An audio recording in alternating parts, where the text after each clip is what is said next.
I'll record anything. So anything you guys want to talk about first? Anything you guys got going on that you want to talk about?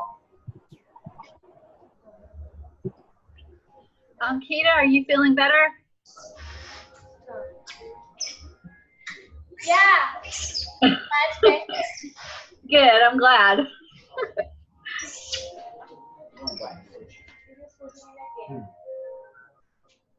small change. Yeah, I was talking to John one night. I can't remember what I was talking about, but he was telling me that you were sick that night. Yeah. So, I couldn't make it. I was able to do the presentation with him, but I couldn't make it. So. Oh. Well, I just did the I jumped into the Oculus Rift last night and went into Facebook Spaces. Oh yeah. Oh my gosh, I had fun. It took me a little bit to figure out like how to change my background. Yes. Yeah, I had to find a 360 picture. I just couldn't. It took me a minute to figure that out. If you want, Shelly, I can. If you got Photoshop, I can. I can show you how to create your own 360-degree images if you want. Yeah, we just created one today for Magic Zap, so he will really live. Yeah. Yeah. If you. Oh look, my gosh. Yeah, that would be great. If you look, I wanted to create some. I wanted to create some to be able to do this. I wanted to create some to be able to do this right here. Let's see. Recent files.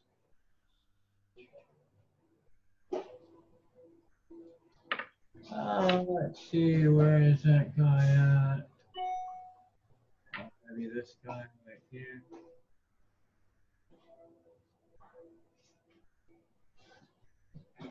I wanted to be able to do stuff like this, to be able to do training videos. And it just takes a second to upload it because it's a pretty big picture. Yeah, I'm sure it is.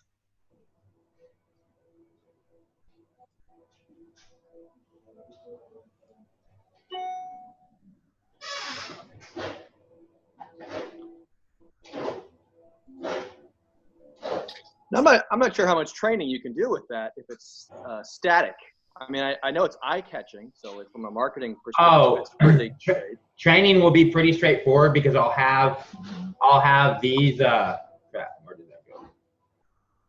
I'll have these screens like this, and then I'll have a cutout to actually zoom in to show you what I'm talking about.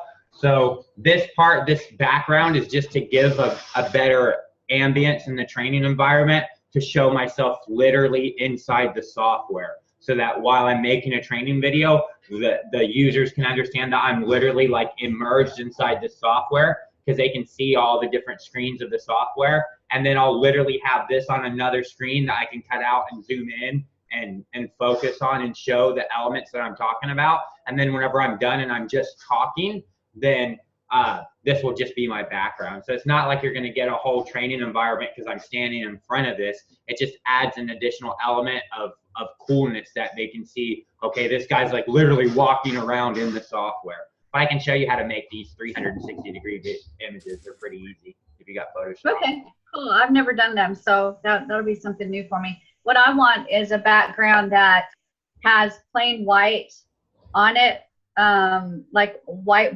almost like white boards, because what I want to do is put my my videos in, slide my videos into the slot and use them to, videos or pictures, and use them to show up on the screen.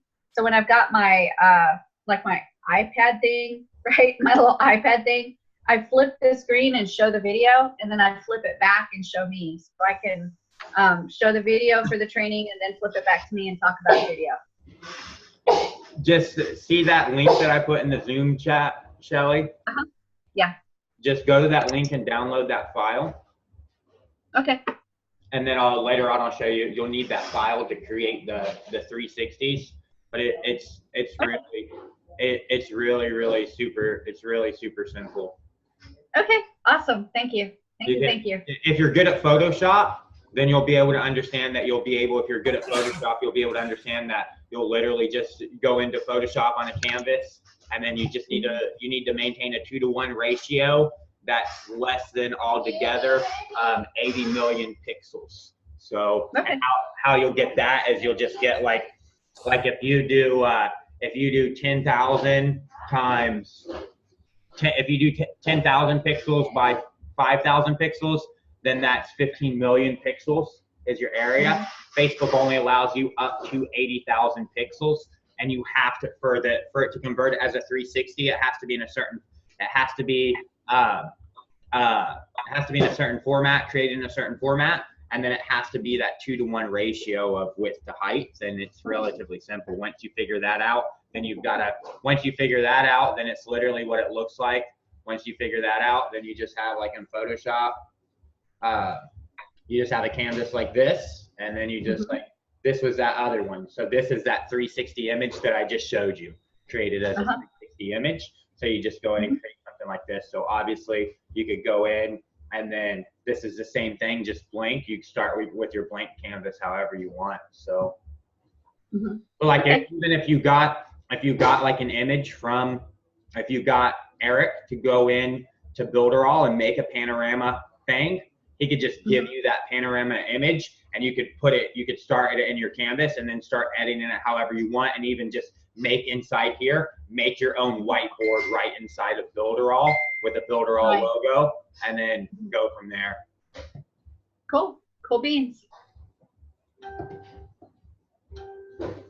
Yeah, it took me a couple minutes to figure out a few things, and I still haven't figured out on the desk when you open up the tools, and on the top left-hand side, it looks like there's a internet browser screen, and when you grab it and pull it, it throws me out and takes me into my back to home. So I'm not real sure what to do with that tool. No, on the top left, that's the computer. Oh, so that's why it's sending me back. It shouldn't send you back home for sure. It opens the browser, but it opens the browser and sends me home. It shouldn't send you back home. It should just open up. It should just open up your computer. It should just literally open up the view of your desktop as if you were sitting in front of your computer on your desktop. Are you supposed to be able to grab it and then put it wherever you want to, like the other pads? Yeah. Yeah, it's not letting me do that. Yeah, if you have, let me do that. What I would do is just uninstall Facebook Spaces and reinstall it. Okay. They're still in beta, so shit doesn't work sometimes because they're still in beta. I kind of know how that feels.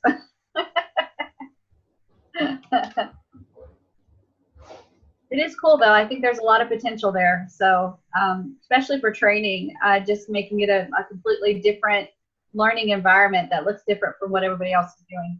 For sure.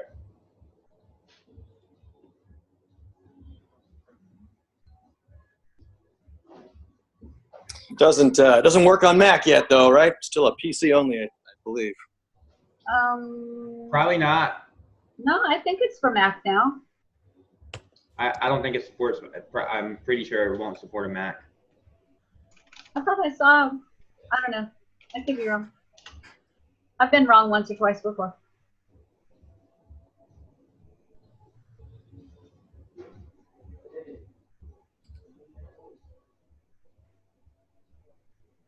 I don't think so yet. Even if it could support on Mac right now, you'd need a fucking $20,000 Mac to. Yeah, I mean, you need a $20,000 Mac to get an Oculus to run on it. Probably so. No, for sure. I mean, I don't know if they make a Mac powerful enough to get VR on it. Their shit's just so overpriced. I don't think that you would get a Mac. I don't think you'd get it to run on that. Yeah, Macs aren't meant for really for gaming. So, yeah, you wouldn't get a Mac that was built for that.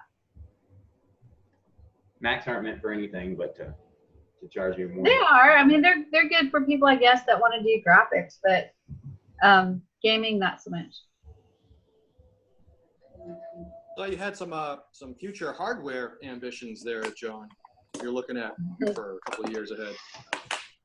Yeah, at some point for sure. So at some point for sure, you guys are going to see in the near future that IoT, I mean, connected devices, smart devices are going to be everywhere, you know. I can't wait for your Macintosh compatible Oculus Rift competitor. You can and you will, 'cause we hate Macs. You can't do anything with the Mac. You can't root a Mac. You can't, I mean, you can't do nothing but, a lot of them you can't even upgrade your memory on. Yeah. They suck. I mean, they just overpriced and it's just a show off of money. I hate them myself. I hate Mac devices. I'll never want to buy a device that you know, they purposely dethrottle their machines. I mean, you Whenever go in. they make an update, they just like don't support any. You'll see every time there's a new Apple device out, your current Apple device is going to get an update. And guess what that update is? All your shit stops working on purpose. They literally decelerate, like literally that's part of their business model. They literally, if you actually were to go in and do reverse engineering and look at all their binaries and shit, they literally bog down their hardware on all previous versions of their devices every time a new device comes out. That's why you never update your OS on a Mac. If you ever update your OS on a Mac, you're going to get less of performance because they do that on purpose. Why? Because they want you to buy their next stuff. Just buy my next thing. It's better. And if you don't think it's better, and it's really actually a pretty smart business model, because what it means is that all their future devices, they don't really have to fucking improve them at all. They don't have to, like literally all they have to do is change the number of the device and put in the same specs, and they don't have to do anything because it's automatically going to perform better than your current device because they tell your current device to stop working well. I hate them.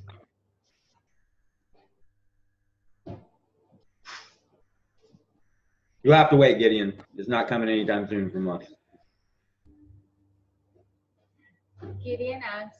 That's all good.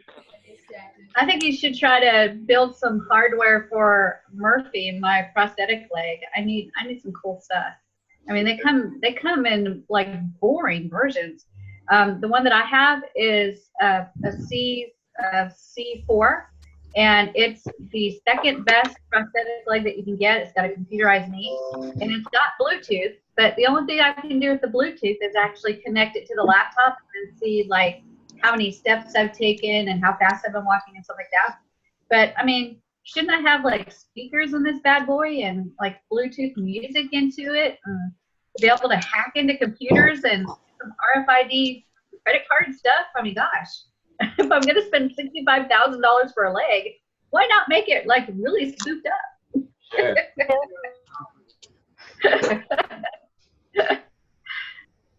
I want to see your bionic leg for sure, Shelly.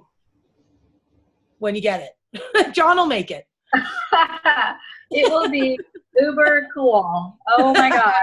I'll follow that page all day long. I know, right? A souped up leg by Tier 5. Oh my gosh, that would be too cool. Dave, domain lead status. Unfortunately, some asshole has targeted all our softwares and tried to hack all our softwares. And they were successful on a couple of them, domain leads being one of them. So they essentially got into the database and dropped the database. So we had to rebuild the database. We lost all the users in the database. We had to rebuild the database and then rebuild all the actual data that's inside it. So last couple months of data are inside there as far as the actual leads. We're in the process of importing 300 million domain leads inside there, all the way back to 2010 or 2007. But the users, all the users, we can't replace the users. So we have fixed the security risk that was there and patched that up. And then I haven't got the time to do it, but what we'll be doing is actually creating some of the main softwares like Text and Bulk and RoboContact, we have a continuous backup for everything.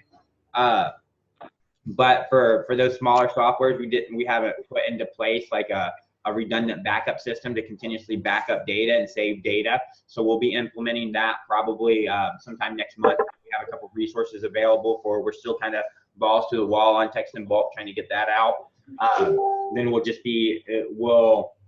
introducing like a continuous backup server that will grab data backups from all the platforms and push them out to that other server in case something like that happens. So, as far as data's there and it's usable again. As far as your users, any users that were in there will be recreated. Yeah. I have to check Them something. all again. If you have any added, then you have to add them up. Are you going to track down the hacker and hack them back, John? What's your plan? Probably not. Fucking little They, Ukrainians. So they ask for some Bitcoin. Well, that sucks, but glad to hear that anyway that it's improved to the point where we could sign up new users. Anybody new to, would experience no disturbance or, continuity problem. Yeah. It is kind of a warning to us also, like we basically changed all the securities and made it more powerful. So like in the beginning only if someone is targeting us, so that's kind of a warning that we are growing somewhere and people will target us in future. So we have to be more careful about that.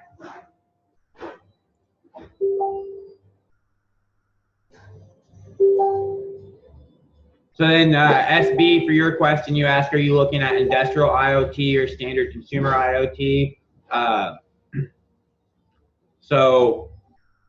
From my perspective, it would be consumer IoT. Industrial IoT is going to be a huge pain in the ass. From my perspective, it would just be trinkets, like toys and shit. I mean, educational toys would be a huge market there. Tech toys, educational toys. Parents don't have multimeter. Parents will for sure spend money on toys for their kids, especially if they're educational and they're tech toys. So that will always be, especially in the Western world, that will always be a good spot for spending. So.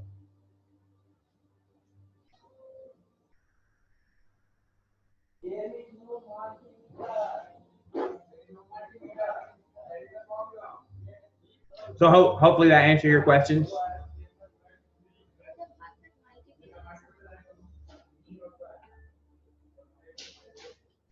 So what else? What other things you guys want to talk about? What other questions you have? What else you want to talk about while we're here? What did you decide about the logo?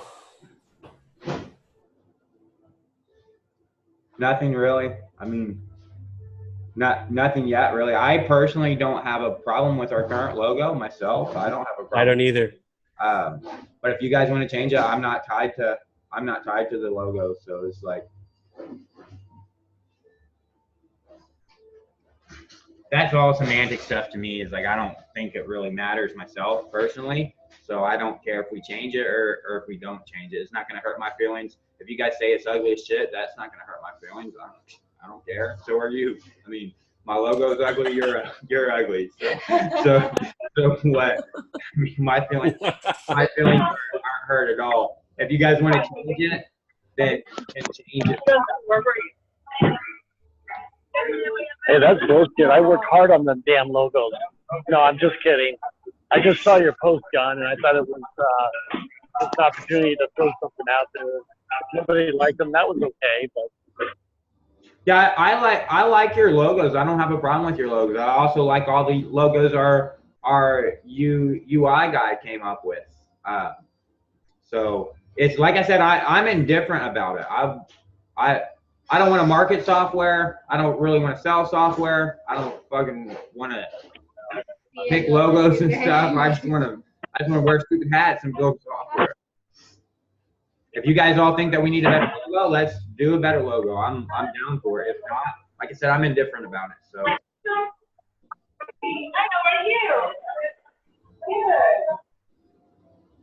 They were awesome, Joe. I loved your logos. Let's pick one of them and go with them.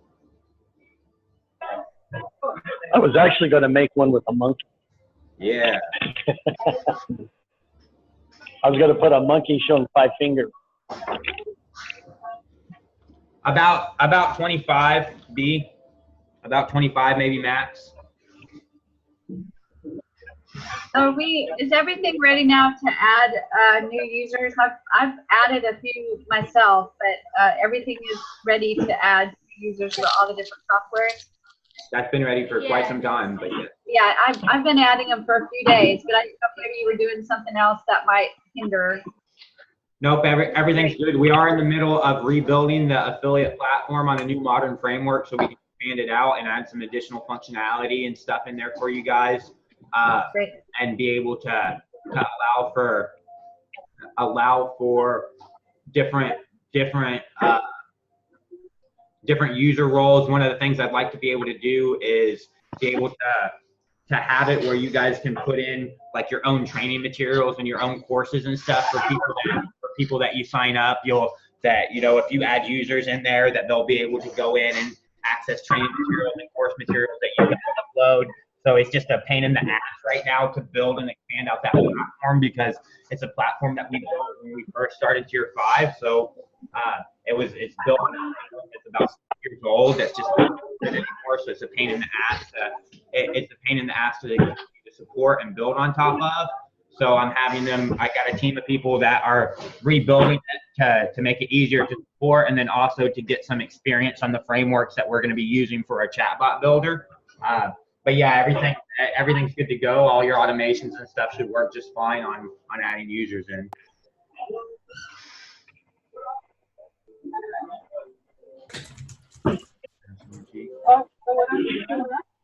What's up, Shane? What's up, Greg? What's up, Greg? Hey, Harlan. Let's see that big fucking cigar you got for us, Harlan. It's a monster. The Max. You're muted. You're muted, Harlan. You're muted. Unmute yourself. Sounds like you're saying fuck you guys. No. This is called a Max from Alec Bradley. This is for your happy birthday cigar. Thank you. Thank you. So Greg, B, to answer your question, hopefully you got the answer to that.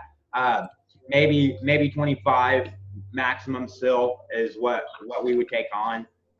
Not a huge priority. If we don't get them, that's fine. If we do get them, it will just actually prepare us for when our lease runs out, where we'll be able to actually expand out our office and be in a place where once we're ready to get 100 employees, 200 employees, 300 employees, we'll have physical places to sit all those people at.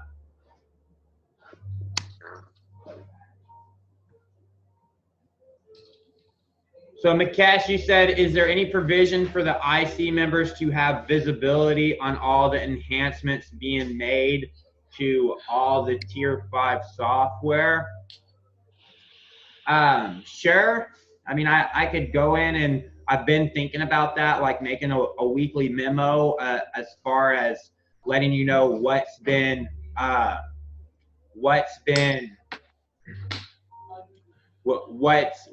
released in the previous week and what's going to get released in the upcoming week, but there's nothing like that for you yet.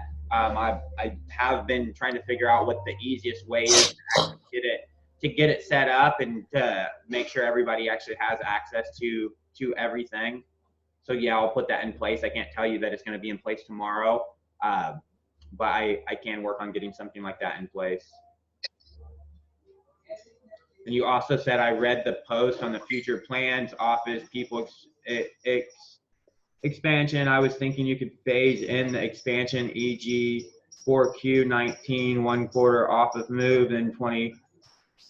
Yeah, that's kind of the same thing. That's kind of right, but the thing is here, we're on a 2-year lock-in period for our lease. And that's going to run in on our current building. We're on a 2-year lock-in period for our lease, and that's going to run out in November. Now, come November, I'm either going to sign another 2-year lock-in period on our current office and stay here for another 2 years, or I'm going to move to another office. If I'm going to move to an office that's anywhere bigger than 4,000 square foot here, they're going to put me on a 5-year lease. All right. So in this corporate area where we're at, it's a completely non-residential area. It's this complete area where I'm at is zoned just for tech. It's the IT sector. It's zoned just for IT. If I want to stay in here and get an office, they're going to put me into a 5-year lease on whatever office that I take in a corporate building if it's bigger than 4,000 square foot. All right. So if I can look at previous expansion and the expansion that I can foresee that's going to happen in the next 5 years, I don't want to be in another 4,000 square foot office for another 2 years. I don't want to get a 6,000 or 7,000 square foot office and be locked in there for 5 years, because it's going to be very hard for me to grow past 60, 70 employees. So I'd rather go ahead and look for somewhere between 10 or 20,000 square feet, even if we don't completely need it, because I'm going to be stuck there. Worst case scenario, what I can do is sublease out my office. That's worst case scenario. I can go in and I can make the chunk that we actually need, and then I can sublease out for a small period of time the rest of our facilities to other startups that are wanting to actually start up. So that's kind of why I had that in the plan, to bring in other Inner Circle members, because it's going to be about $100,000 if I want to move to one of these offices come November.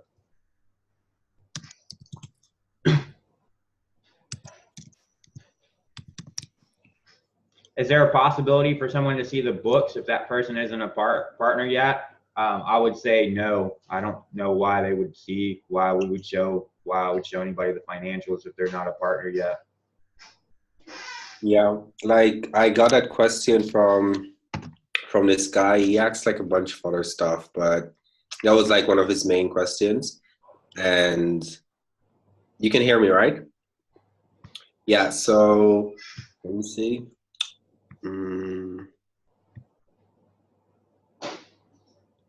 What else? Yeah, and so like I was gonna type it out, but he was like normally when you buy shares of a company, you own it outright, and it's not a continuous investment. So he was like, it makes zero sense. And so he asked this question to someone else who was probably also promoting Tier 5, never got an answer. And so he was like, yeah, the other person just, zoned out and never like got back to him. So yeah, and like something about like the dividends will never outpace the investment, but I guess he doesn't understand the concept or like where we're going with that. But well, normally whenever you buy shares in a company, they're mostly worthless. All right. Normally, whenever you buy stock options in a company, there's nothing that says that company can go issue 10,000 stock options and you can all buy it up. And then tomorrow they can be like, fuck you guys, I'm going to issue now 10 million stock options and dilute everything that you've purchased, which is why it's a fixed price and it's not a recurring price, because they don't have a fixed number of capital that they can raise, because anytime that they want, they can go in and actually dilute all the previous investors just by issuing more stock certificates. All right. This isn't like that. We have a set amount we have a set amount of revenue shares. You're not buying stock in this company. You're buying essentially a percentage ownership of revenue that's generated by the sales of our software is what you're purchasing. Okay. Normally, whenever you purchase stock in a company, I mean, if you go purchase stock in a company, if you go purchase stock and Apple, trust me, they don't fucking send you an iPhone and say, hey, every single iPhone that we make, we just going to send you a new iPhone. You get unlimited access to all our iPhones. All right. It's a completely different model that we're operating under here. See, yeah. And then there was this other guy who was like that he was something along the lines of it's not your company, but you're an affiliate. And then I was like, no, I'm a partner. So then he was like, it's another way to put it as a joint venture partner. But I guess, I don't know. It was like a weird ass comment. So yeah, but. Well, it is, to some extent, he's right. It is not your company. You don't own the company. You don't have legal decision-making power. All you guys, trust me, as much as I love all you guys aren't going to end this Inner Circle meeting and go have your own Inner Circle meeting and be like, John cusses too much, fuck him, let's fire him. That shit's not happening. Never. All right? You don't have any voting rights in Tier 5. You don't get to say, hey, let's fire these dudes, let's make this decision, let's make that decision. You don't get those rights. Not legally. they're granted to you informally in the terms of having a partnership and a collaboration where we all work together. It's an informal grant. It's not a formal grant with some legal paper that says, hey, you guys have each this many votes and you guys can all come together and pool your votes and actually make governing decisions in Tier 5. What you have is you have a legal claim to a percentage of total revenue generated by the company. That's what you have. Well, isn't that like this? Like, I think Google has like a similar structure, right? That the owners are actually still, you know, controlling parties in the entire thing. So everyone who invests does get like a certain amount of like dividend, but they're never able to like change, you know, the main direction of Google. Well, that's not that Google's a publicly traded company. And how that works is, yes, the owners of Google, they keep a controlling interest of the stock, which means they make sure that they pay themselves enough money that if they're going to go in and dilute their stock options, they're able to purchase enough stock to always maintain a 51% ownership of all the preferred stock, because preferred stock has voting rights, common stock does not have voting rights. So they make sure that they're always in a position to own 51% of the preferred stock. Okay. Cool. But those people do have voting rights. Those preferred stockholders, they do have a voting right. Now that voting right means jack shit. Really, honestly, that voting right means jack shit. If one person owns 51% of the controlling interest, what the fuck does your vote mean? It means nothing. You vote all you want, and then whenever I'm ready to tell you guys to shut up, I'm gonna make my decision. I tell you shut up. Here's my decision. If you don't like it, too bad. I got 51% controlling interest, so I win. That's how that works. All right. What's happening with these people is this thing has, the model that we're working under has never been done before. So they're trying to compare this to something that they know about or something that they read about in college or something, and they're never going to be able to do that because it doesn't exist, because it's never been done before. Cool. That's right, Monique. It is much simpler. Yeah. It is much simpler this way. I mean, how I like to look at it is, look, you guys get for your investment, what do you get? You get a deal on software. Now you don't get as good of a deal, obviously, as the people who buy for $1 a day, right?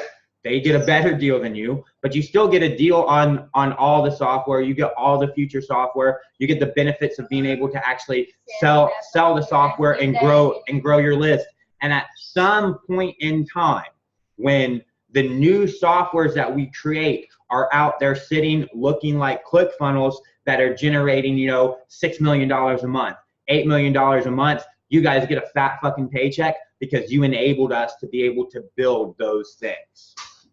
Is that tomorrow? No. Those dudes that are saying, hey, well, let's go in and see your financials right now. Those guys are thinking about some really stupid shit, and they're having that mentality like Munir said. They're having that mentality like, oh, well, I can pay $300 and tomorrow I'll have $2,000. And those are going to be really dumb partners to entertain anyways. So I've already got 3 dumb partners, and that's all the dumb partners that I want. I don't want more than 3 dumb partners, and I've already got my 3 dumb partners. I'm not going to name who they are. I won't name who they are, but I've already got 3 dumb ones. That's all the dumb partners we're allowed to have. Yeah, I usually like tell them straight up, like, we're not looking for any get rich tomorrow persons. Like, you know, I tell them straight up right away in the first like message. So yeah, trying to avoid all of that too. You want to get rich quick? Fine, you can get rich quick. But in order to do that, what you need to be able to do is you need to be able to take our current software offerings and go sell a fucking lot of them. If you can go sell them, if you can join the IC today and you can sell 1 million text and bulk accounts tomorrow at $297 a month, you're fucking rich real quick. Mm-hmm. If you can't do that, then you just need to wait some time. You can get rich slow as the rest of us get rich slow. Ain't nobody gets rich quick. It don't happen like that. Yeah.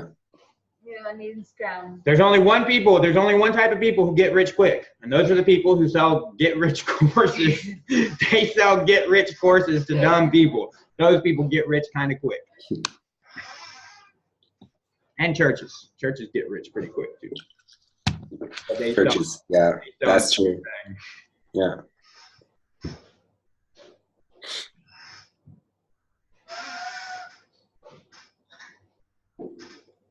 So what else do you guys want to talk about while we're here? I recall some time ago you were soliciting ideas for new softwares, customer acquisition stuff, Chrome extensions, and I wonder if that was still the case. Yeah, for sure. We're always soliciting those. We're always soliciting those ideals. I'm trying to get us to a point where I can have like a team of 4 to 8 developers, and that's all they do. All they would do is every month they kick you out a new software ideal, just that, and those softwares are just always going to go to your guys' bonus arsenal, where you'll be able, it's not going to be like a ClickFunnels type software. It'd be like a sticky reviews type software, a software that's enough for you to give some value to somebody, enough for you to say, hey, this is a tripwire software, or this is a software that I can sell on the front end just to cover my ad costs so I can build my customer list and get people on my back end offers. So I'm always going to want to be able to keep creating those things for you guys. Sweet. So yeah, I'm always open to ideals for sure.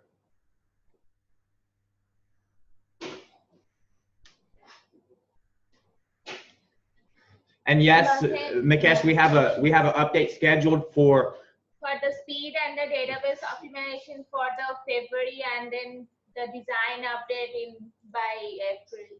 I can show it to you right now, because it's somewhat done. It's somewhat functional. Done. Yeah, here's the text in bulk. Here's the current text in bulk site. Here's the update that we're going to be releasing at the end of the month.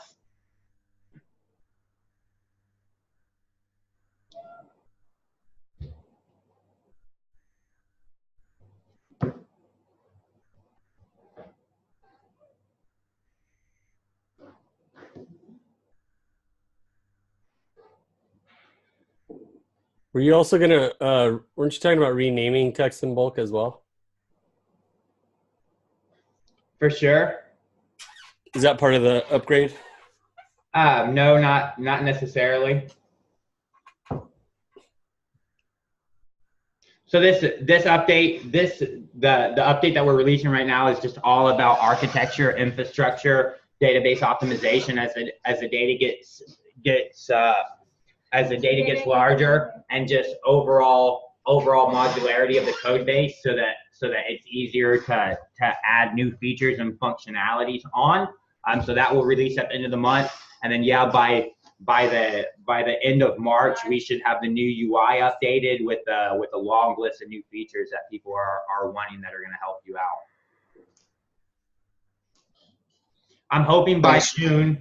I'm hoping by the end of June, every one of our softwares will be redesigned. We'll have a new design for every one of our softwares. We'll have proper user levels implemented, where there is a segregation of what features are available,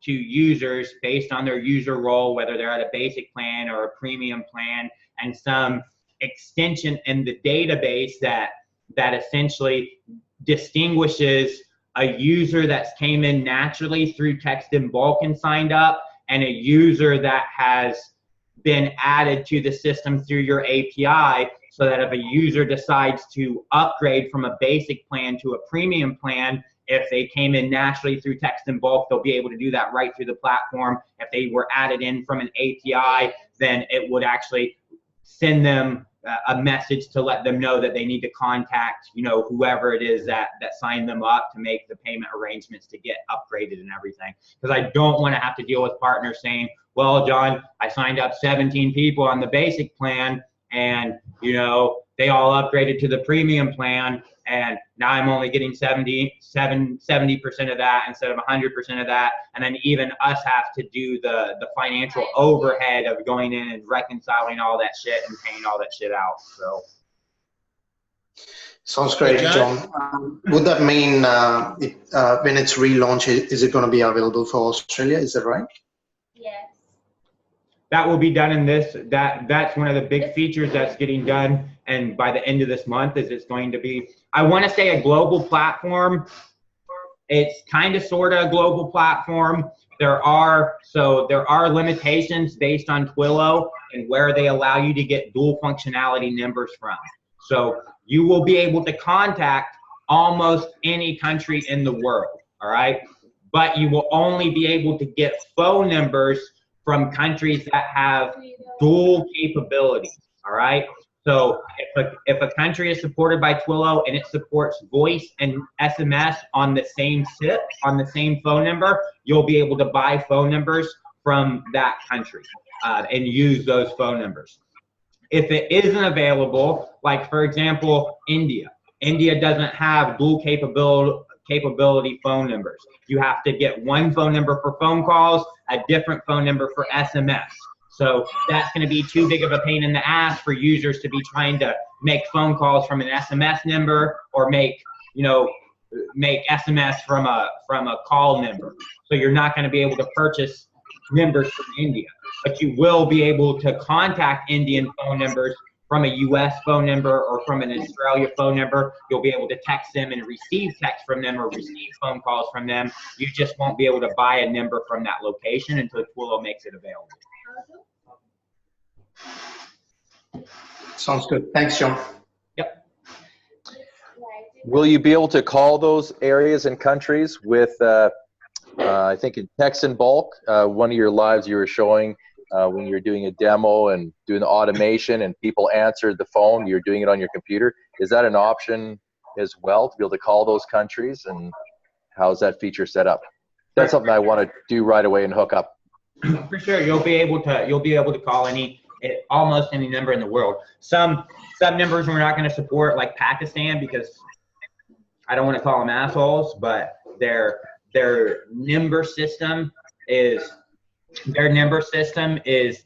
not a way that you can look at their phone number and distinguish it from a US phone number unless they illicitly give you a country code. So it just causes way too much overhead and logic to try to be able to decipher a Pakistani number without a country code and realize, okay, where is this number from? Is it a US number or not? So there's a few countries like that where it's just too impossible to be able to figure out what is the standard format of that number to be able to validate it. So those countries right now will be off limit, but most of those countries are not countries you probably want to try to do business in anyways because they don't have a lot of money. Okay, great. Yeah, I'm interested in hooking up the phone calling feature as well on there, just trying that as well through the VoIP or whatever it was set up with on your demo. When you were showing the new UI that was coming out, you did a call to a lawyer's office or something like that, and that looked pretty slick. So I like that. I'd like to set that up pretty quick this week. Yeah, that you can do already, but it's still just a US only platform until the end of January. And once the end of January comes and we push this major release, it will be much faster for everybody. And then it will support all these other numbers from Twilio's like France, Europe, UK, Australia, Singapore, most of the major countries that you want to try to get money from anyways, because they have disposable income to give you money. And then you'll be able to contact most of the rest of the world. So being in Canada, will I be able to get a US number then through text and bulk and to call US numbers? Yeah, Canada's already US numbers. Canada's already +1. You can already get a +1 number. You can already get a +1 number and it will work because Canada, your entire region is all +1. All North America, well, Mexico isn't because they're +1. Great. They're +1. I didn't know if it's region or IP blocked. Okay, so right now I can go in text and bulk and we're ready to rock and roll. Awesome. For sure. Thanks, John. Ringless voicemail will be in the March release. Hopefully, Yusuf, that will be coming in that March release with the design updates and some of the other features and functionalities that will be coming out. Hey, John, is that ringless voicemail in the Twilio, using Twilio as well? What's that? Sorry? the ringless voicemail capabilities is using Twilio as well? For sure. Oh, they have that. I didn't know they have that. They don't have that. That's not a standard functionality from anybody. It's just a trick on it's, and I can't tell you how long it's gonna work until carriers start to actually patch it. But it's just a trick on the carrier system. It's literally you just, so if you kind of understand how stuff works in networking and communication, basically how it works is you've got little dudes out here, you've got carriers, you've got other little dudes out here, all right? This carrier essentially has a switch, all right? Now, if you try to make a phone call and you want to call this guy right here, all right, you can understand that here's a time delay here, here's a time delay here, all right? So essentially for a ringless voicemail, what you do is you send out a call here, it gets to this switch. This switch says, hey, this phone is ringing and busy, trying to be connected. But it's actually not ringing or busy because there's a time delay going here. So as soon as you send out this packet, you send out this next packet here, and your first packet's still in transit before this guy actually gets to ring. This next packet gets to the carrier. They see, okay, hey, this guy is busy. Drop him to voicemail. Just send him to voicemail. And then you cut this connection right here so it doesn't actually make this guy right here. Because what actually happens in the communication is there's a two-way communication where you initiate phone call. It goes out to this guy. This guy sends a signal here. Says, hey, I've got an incoming phone call for you. Well, he says, hey, I think I have an incoming phone call for you. He sends back a signal and says, hey, I understand that you have an incoming phone call for me. I'm ready to receive it. And now there's a connection loop in here. Now this next packet of data comes, which is your phone ringing, because that connection loop has happened. So essentially, to get your ringless voicemail to work, you need to send out packet of data here. To get your ringless voicemail to work, you need to send out packet of data here. It starts to send packet of data here. You need to send next packet of data here. That gets sent to voicemail. And before this packet of data gets back there, you need to end that connection. So whenever this packet of data gets back here, say, oh, hey, I'm listening for this connection. He says, oh, sorry, I don't have a connection for you. So the phone doesn't actually start ringing. So it's just a trick of how carriers process stuff. I can't say for how long that will work until carriers begin to go in on their side and actually patch their hardware and make their hardware a little bit smarter.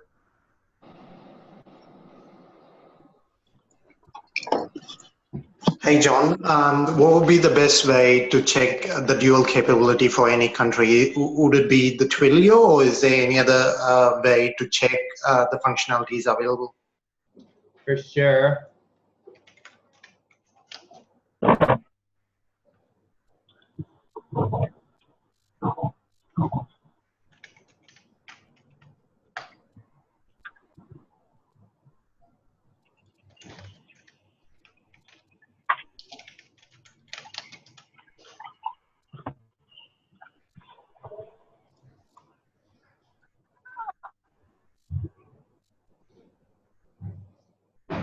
These are them right here. So Australia, Belgium, Brazil, Canada, Chile, Denmark, France, Germany, Israel, Puerto Rico. Harlan. Go. You're Costa Rica. Never mind, you're fucked. South Africa, United Kingdom, United Kingdom, United States. Sweet, thanks, John. So these will be supported. The rest of them won't, because you have to have two different phone numbers. These guys will only do voice calls, and then these other guys down here, they'll only do SMS. So it's just not. It's going to be so confusing already. People have such a hard time understanding that platform and how to use that platform. It's going to be it's going to be a pain in the ass to try to get them to understand, no, you can only use that phone number for text messages. You got to use this other phone number for phone calls. Then they're going to yell at us. Why? Well, that's stupid. Why would you build your software like that? You guys are dumb. So we're not messing with that. And yes, Todd, all ringless voicemail companies, they are operating under the same limits. Now, in the U.S., there is a what's up, Nico? In the U.S., there's a direct voicemail number that's assigned to all your phones. So your phone has a direct voicemail phone number. I have not been able to figure out a way to decode and figure out from looking at a particular phone number how to figure out what their direct to voicemail phone number is. But you have, like, if you go look at your phone and you get in your voicemail settings, you'll find your voicemail number. And if you call that number directly, it will go to voicemail. If you call that number directly from your own phone number, it will put you into a prompt to enter your password to be able to listen to your voicemail messages and stuff. I don't know any way to actually decode and associate this number should have this direct to voicemail number. I don't think that there's any actual, algorithm that describes that. I think it's a random association. So all the other carriers, like even Sly Broadcast uses Swillo. That's who their provider is, and they operate on the exact same way. And if you use Sly Broadcast enough, and if you try Sly Broadcast enough, you'll see that it will eventually ring. It will not always be ringless. If you do enough test cases on Sly Broadcast or any ringless voicemail provider, you will see that sometimes that phone will ring.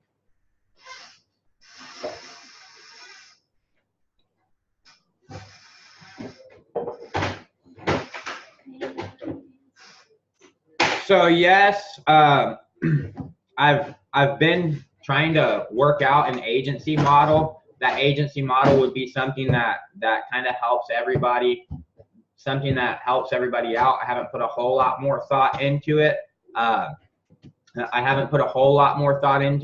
But the concern some of you guys have shouldn't really be a concern, because no one would have, these are the initial price structures that I've kind of thought about, and no one would have under an agency model. No one would have like unlimited accounts to get into price wars with partners, okay? They would pay a much higher monthly fee. They would get a set amount of initial accounts, and then they would pay an additional amount per additional blocks of accounts. So they can't go in there and sell stuff at $1 a day, because their profit margin is going to completely disappear. They're not going to make any money doing that, all right? And they would only be able to sell things on their own pricing terms under a white label agreement. So if they, like, for example, I've mocked out on these guys, they could pay $2,000 a month. They would pay a $3,000 setup fee. They would have to sign a 12-month contract, and then they'll be able to white label the softwares behind their own domain and their own logo. And at that point, they can set their own custom pricing to some extent. Obviously, they can set their own custom pricing to whatever they want. But right now, they get 100 accounts for $2,000 a month. So they're paying $20 a month per account. Every additional account after that, the next 10 accounts cost them $25 a month after that. So they're not going to be able to price it super low, because they're not going to make any money. That protects. And now at this point, once this infrastructure is in place to allow them to white label stuff, I can push that to all you partners, and all you partners can white label stuff, and then you guys can have price wars on your own white labels. And then you won't put users into tier 5 you'll put users into tier 5 software, but it will be under your logo, under your domain. And for that, you can put in whatever prices that you want. And then the things that are under the tier 5 standard brand and logo and domains, those things you guys just won't add users to, because there won't be any reason for you to add users to, because we'll have, standardized pricing that's there. So I have put in some thought to do something similar to this, and I think that this allows us to do a couple things that allows us to it allows us to obviously increase revenue and increase our capital that we have without having to bring in new partners and me giving up more of my own ability to get revenue from my own damn company. And then, so it allows us to bring in more revenue. You guys would be able to promote this as affiliates and still get 70% commission on it. So if you got one of these dudes, you'd be making a good chunk of commission. You'd be making, 70% of you'd be making $1,400 a month from one of these dudes signing up. And then it also, these dudes essentially pay us to get customers, because that would be, these dudes wouldn't be no different than the partner. I mean, they would be different than the partners, but the model would be the same. These dudes would be out there fucking working their ass off, getting us customers. And then we're going to build another software and we're going to tell all their customers like, hey, you want to buy this other software because it's pretty great. Why don't you check it out and buy it? For you guys, I'm not sure how that will work, Munir. Probably not. We probably would not support white labels. So on the white label stuff, we probably, in the agency model, so in the agency model, I've got it worked out where they can buy support resources. I've got it worked out in an agency model. Those agencies could come to us and they could buy pre-trained resources. Since it's our software, they could buy a resource who already knows how to use the software. That's nice, Harlan. I don't have any of that, bro.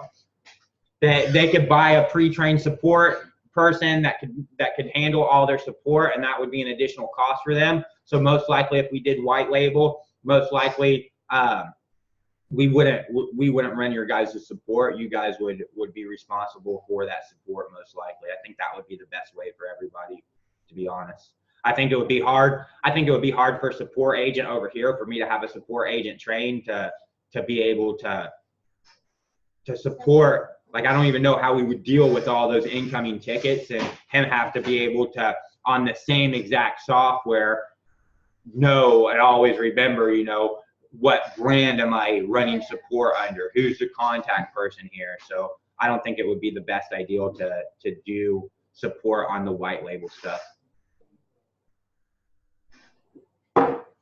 Can't say, Sarah. I'm hoping we can have all this stuff done by June.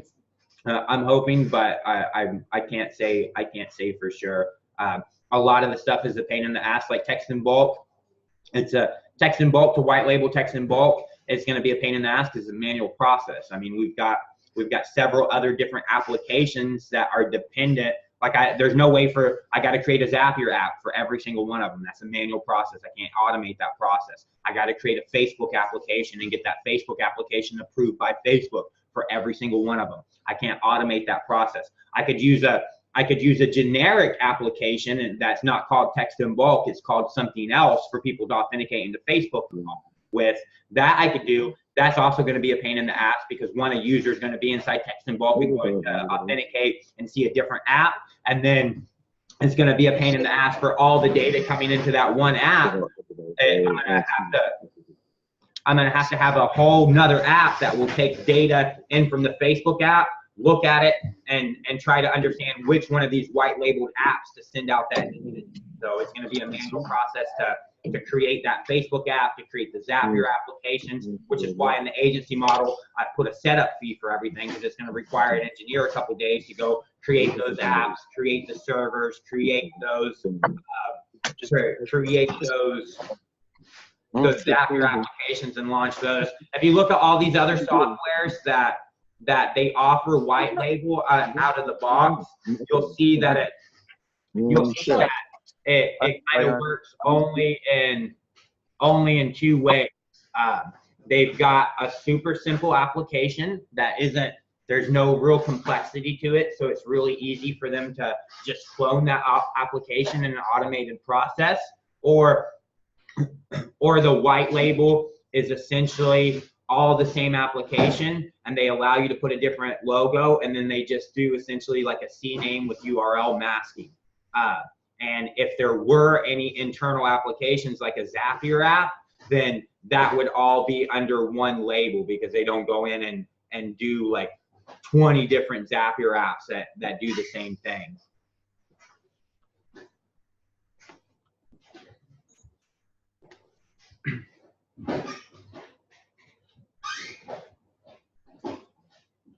So a couple of your other questions, Todd. You said, do you foresee establishing minimum pricing for text in bulk and RC? That's hard to say for me. If that's what you guys want and that's what you guys agree to, sure. But I don't want to sit and say. I mean, when we started this partnership and I worked out the matrix and everything of this partnership, it was, you guys can do what you want. So I don't want to bring all you guys in and say, hey, you guys can do what you want, and now I'll turn around and say, hey, no, you can't anymore. We had talked about it before, we had thought about it before, and there were a lot of mixed feelings from all sorts of people. There were people like, yeah, we should do this, and people that no, we shouldn't do this. And for me, how I would default on that is, if you guys as partners, look, what I want to do, build fucking software. That's it. If you guys as partners can't come to a general consensus on shit together, then I don't want to go in and change what everybody initially agreed to. So if you guys can all together say, yes, this is the best thing to do, then sure. I don't have a problem saying, okay, fuck it, let's change the agreement because everybody agrees with that.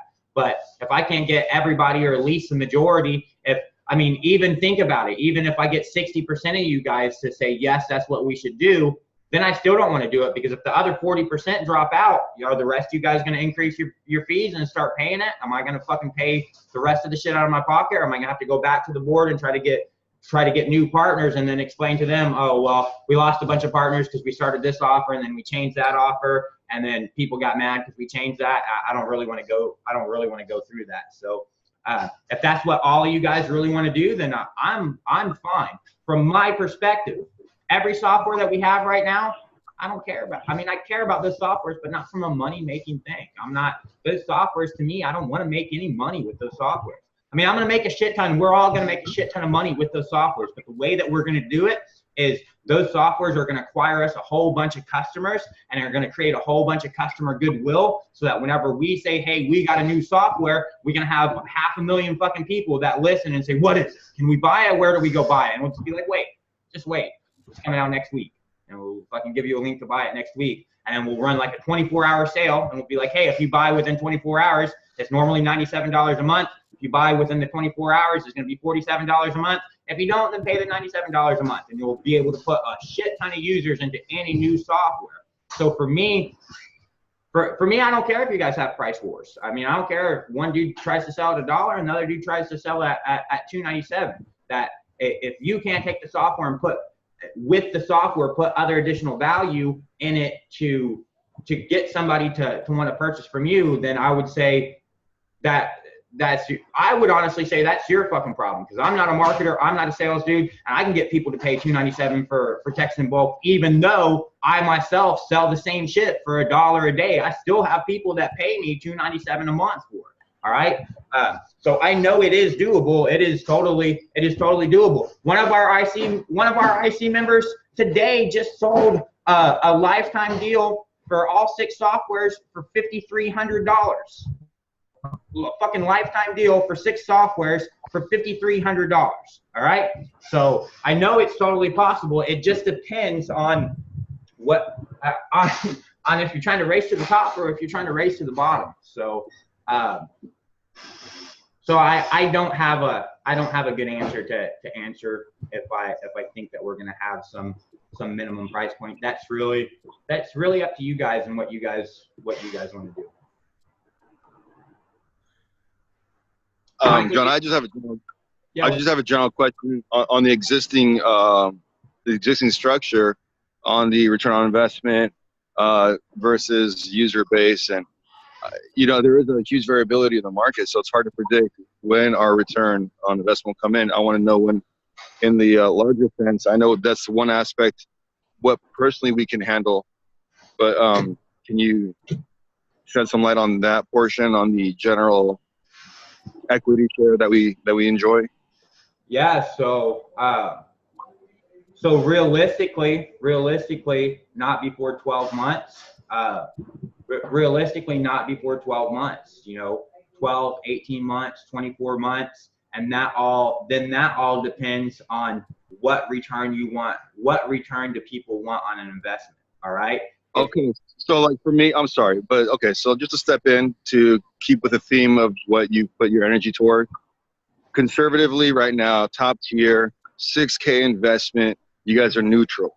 So that's a good price point. I'm okay with that. And I think any level-headedness could do that. Aside from the main purpose of tier 5 is to get it into as many hands as possible. So, you know, we have those two divergent mission statements personally, and then for the company as a whole. So, you know, I mean, that's nothing that we can't articulate. And that's a business decision, I think, that benefits everybody. So I think, you know, we just have to remember there's two different fences here. For sure. One's a long-term play. And like I said, the long-term play, it could be 5 years. It depends on how much money you guys want. You guys want to make, you know, 6, 7, 8K a month. Then, you know, then maybe 12, maybe 18 months, maybe 24 months. You guys want to make 80K a month? Then probably 4 years, probably 5 years, because all that money that we should be paying you guys back out in distributions, we shouldn't pay you guys. We should put that back into customer acquisition, put that back into growth, put that back into expansion, and take the Amazon model where you guys go from here, and instead of going from here to here, you guys go from here to here, because we took all, I mean, that's what big companies do. Big companies say, fuck profits. Like, we're going to get profits, but at the end of the year, we ain't going to have no money in the bank, because we're going to take all that money, we're going to reinvest it back into our business, because 5 years from now, we don't want to be a $10 million a year company. 5 years from now, we want to be a $10 billion a year company. So let's reinvest back into ourselves. So that's kind of up to you guys, and ultimately what you guys want to do and how you guys want things distributed. Whether you want to just, I mean, whether you want to sit on a beach and drink Mai Tais and that's what you want to do for the rest of your life, or whether you want to fucking fly around the world in your private jet, it's to determine on what you guys really want to do. So Michael, you said why white label at all? A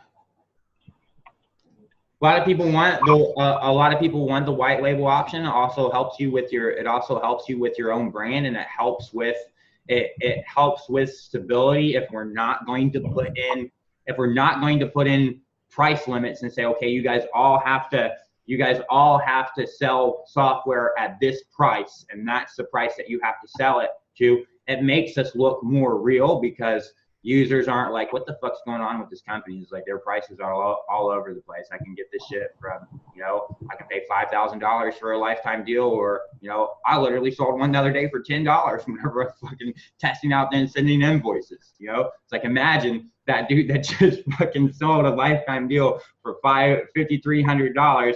If he checked my Facebook page and see a post that I made at testing and sending invoice, and he's like, that dude just bought the same shit as me for $10. You know, it's like, to compete with that issue, the only real way to solve that issue is to have you guys have things under your own domain, under your own logo, under your own brand, and then you can brand it however you want. Then you can literally, and that serves a couple other purposes as well, because you can see how text and bulk can work for several different niches, right? So you can create, you know, you're really great with restaurants, so you could just go in and brand it, you know, restaurants in bulk or whatever you call it, and put your copy, you know, hey, we target restaurants. We've been helping this many restaurants. All we do is deal with restaurants, which is going to give you more traction in that specific niche, because that's the only person that you focus on. And that restaurant owner will be like, well, damn, all they do is help restaurants. Let me talk to these guys. So it just mitigates a lot of problems with the pricing wars that a lot of the different partners have. It's like, it would be different, but a lot of, I don't want to say a lot, but some inner circle partners, they don't want to get off the $1 a day. They make 20 sales on the $1 a day, and they don't want to give it up. They're like, well, shit, I can make another 20 sales. I can make another 30 sales there. And they don't want to look past the fact that, okay, look, this doesn't cost you anything anymore.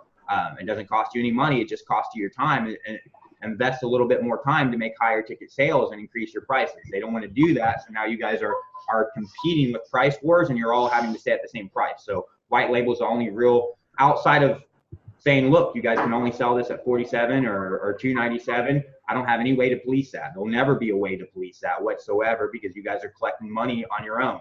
The only way that I can police it is tell you guys to, you know, provide me financial information. I don't want to do that. I don't want to sit and fucking look at your guys' financial information and audit you guys. That's stupid. I don't have any time for that. So white label is the only way that I can see to really solve that problem. Hey, John. What's up? Can you hear me? Yeah. Yeah, you know, you asked me to list a few things. Remember, in my post before. You know, here's an example. Okay, when we first started this, we were discussing limiting accounts originally.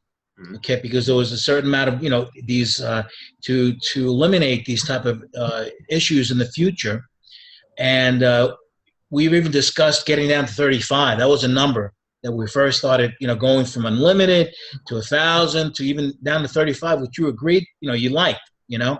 But then your mindset changed, which was recent mindset, to now turn these softwares into cap softwares, you know, not expendable, but, you know, to get, and I don't disagree. I think it's a good idea to create that user base, but this is just an example.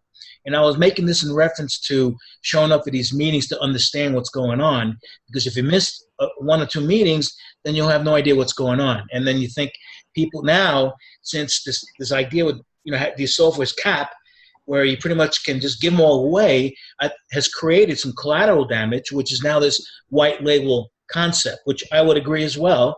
You're going to have to, because, you know, you get people that sell, you know, don't know how to sell, or they just drop their pants. I've seen people try to sell for $10 a month for the whole suite. So, you know, but again, you know, the mindset was a shift that you had made in about a month and a half now. So that mindset with this cap, you know, model, and then you're going to have the money software that's going to be created. That's what created this type of price war, in my opinion. You know, but again, I agree with the concept.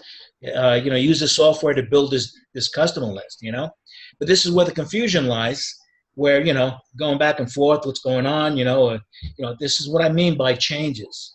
You know, and you know, but I think you're addressing it with this white label concept, because then, like you said, you know, Joe and I discussed a few things with, you know, focusing, let's say, on a restaurant, you know, or niche it down. Then you can charge how little, however, you know, you want, which is, you know, is a great idea. So I think the quickest you can white label that concept will eliminate a lot of these issues, you know, these price wars per se, you know.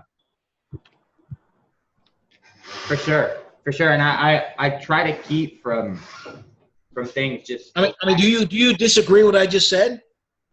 Am I off? Yeah. No, I don't disagree.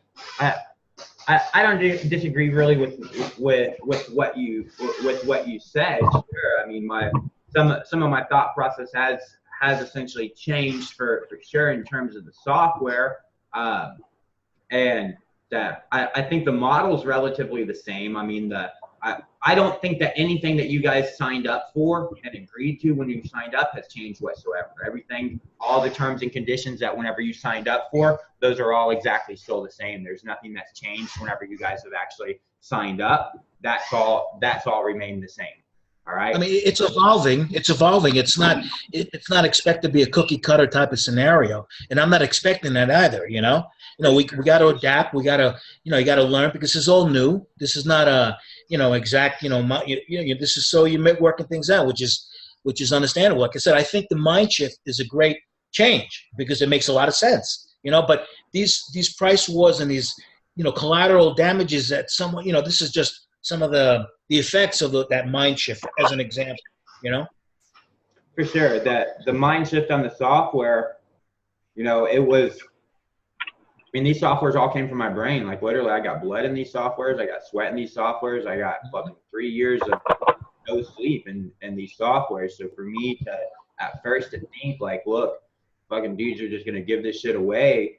It's like that was a little much for me to think of. And then the more that I thought about that, and the more that I understood that, how could this be a benefit, especially because of the fact that I've already said, hey, look, you guys can do this, and not change my mind on that and be like, no, fuck that, you guys can't do this. the more that I tried to think, okay, well, how could I make this positive? The more I begin to understand that, you know, hey, this actually could be really fucking positive. This could be really great, because now I don't have to spend money trying to find, none of us have to spend money trying to find customers. You know, we don't have to find that. We'll get customers, they'll use the software, they'll love the software. As long as it's good, decent software and it's not garbage JVZoo software, the next software that we release, they're probably going to listen to us and they're probably going to buy it. So yeah, probably the dynamics and things are probably going to change. I mean, we got right now like 130 people in the partnership. Everybody's got different ideals, and we're literally pioneering shit that hasn't been done before. As far as trying to get everybody on the same page and everybody try to work together to build something. So I'm going to try to keep it to the minimum though, as far as things changing and stuff, but it probably will happen several more times as like, if you understood how many times it actually changed before the partnership, if you understood how many times it changed before I came up with the partnership offer, I literally had people that messaged me out of the blue and said, John, you're the dumbest fucking person in the world. It's like, you've made 300 offers in the last month and every one of them has been fucking different. I'm like, well, you know, what do you want me to do? It's like, how do you learn stuff? I'm not sure how you learn stuff, but I learned by trying the stuff. And once I get electrocuted, then I realize don't touch both sides of the battery at the same time. It don't work like that. I agree. That's good. I think the mindset is valid, and I think it's you know, and just a matter of tweaking it on the other side, like I said, what you're addressing, like that private label concept. I think it's that will help a lot. You know. You okay? Marie, you asked about considering a yearly price for the IC. Not really. Not really, no. I wouldn't want to do that just because I like the forecastable revenue that comes in from the subscription model. I like to know that this is forecasted to come in every month instead of having that whole chunk of money up at once. I like to be able to have that forecast. Not that I'm bad with managing money or anything like that, because I'm not, but I prefer things to be forecasted just as we need them instead of having a whole chunk of money up front. It's just, to me, it's better to know that everything's just going to come in on a monthly basis. Munir, you said it would be fine if the software such as Text in Bulk and RC are sold at normal price with value added, but what seems to be the case is that they are being given away for free or for next to free as the value, so it would generate a user for the software, but not necessarily a user who is open to pay for future softwares. Hope I explained this right. This isn't about being selfish. It's about protecting the value of our softwares and what they are, and not simply as bonuses. Well, I would say that, Munir, if you owned every single Inner Circle membership, or if you were paying me my OCI every month, I'd say fuck yeah, Munir. We're setting prices and that's it. But the thing is that you may be cool with it, Shelly may be cool with it, Nico may be cool with it, but not everybody may be cool with it. So I can't go even off of majority. Even like I said, even if I get 70% of the partners to say, hey, we're cool with this, I can't run my company at 70% of our operating costs. You know, not unless I make drastic changes. So as far as people's perceived value, sure. I mean, from my perspective, sure, you can give the software away for free. Does that necessarily create a user that is going to buy our next software? No, not necessarily. I go run a Facebook ad for $100. Is that ad just going to reach only users that are going to be buyers of my software? No. But these guys that sign up for the software, even if they aren't necessarily going to be somebody who's going to convert to a paid user, there's a much higher likelihood that my marketing efforts to those people are going to be more successful than to some random cold audience who never used any of our softwares, never got any perceived value or actual value. Perceived value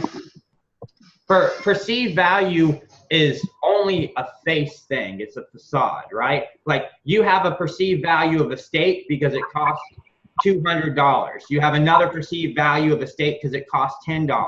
But that perceived value changes as soon as you cut that fucking steak up and take a bite of it. Once you eat that steak and you taste that steak, your perceived value changes to realize the actual value of that thing. Your perceived value is only there until you experience, right? And once you experience something, your whole value changes because now you know the value of it. I could put a price up at Texan Bulk for $9.97 and somebody could have a huge perceived value of it. And if it's a shit ass software, when they go in and use it, they ain't gonna perceive it as valuable because this shit don't work.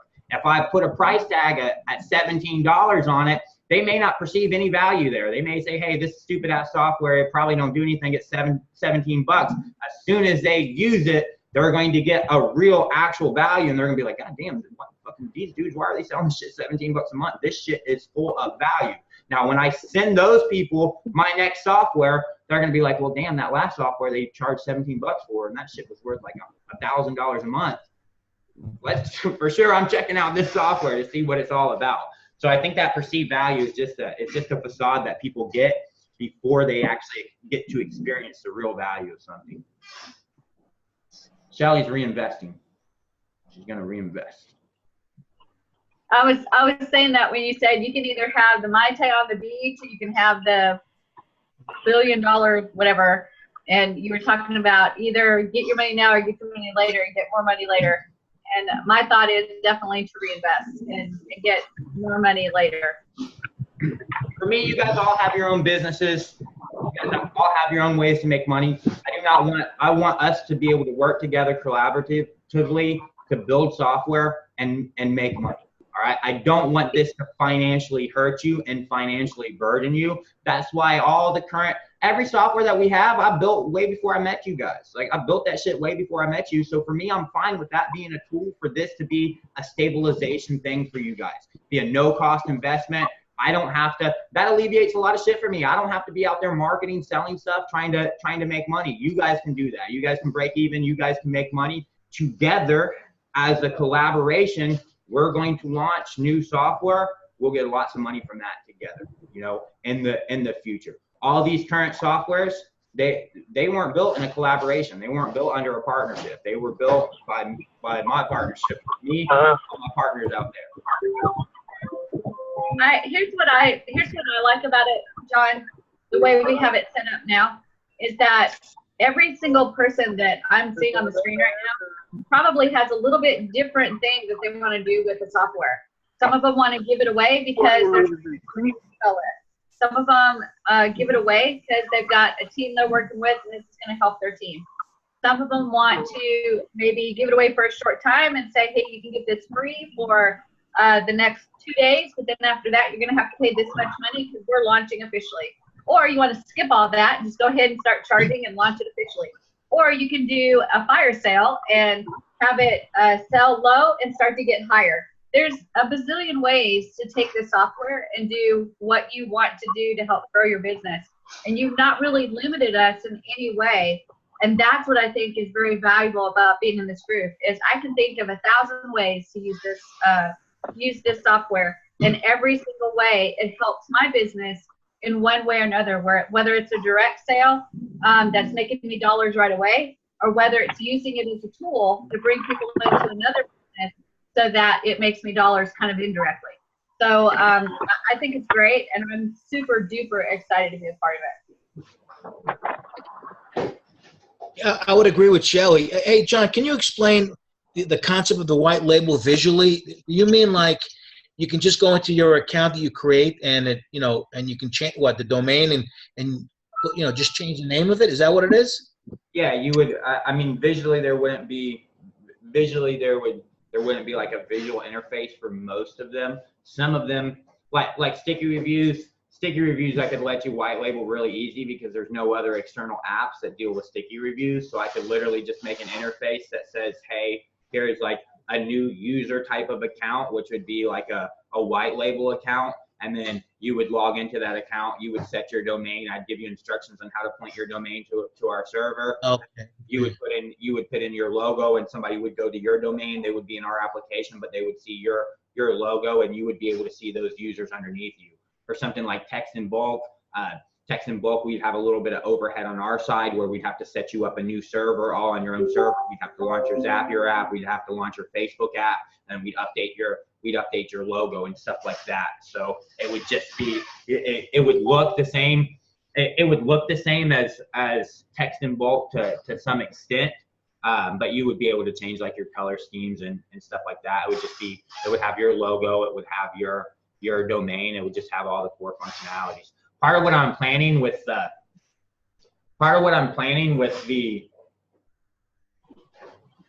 design of everything is we went through all this to redesign all the software, and even still on these new designs, there's people that are like, no, we like the current design. We don't like this new design. Don't go to the new design, keep the current design, all right? So now from our perspective, we're going to a design that's 10 times better, but other people still like our current ugly design. They don't want to move to the new design. So part of our goal is what we're going to do. We're going to go in, we're going to give everything a sleek, modern, expensive look. We're going to implement those designs. Then on the back end, I'm going to keep my UI developer busy. I'm going to have him design like 5 or 6 different designs for every single software. And inside the software, that software will be initialized to one standard design.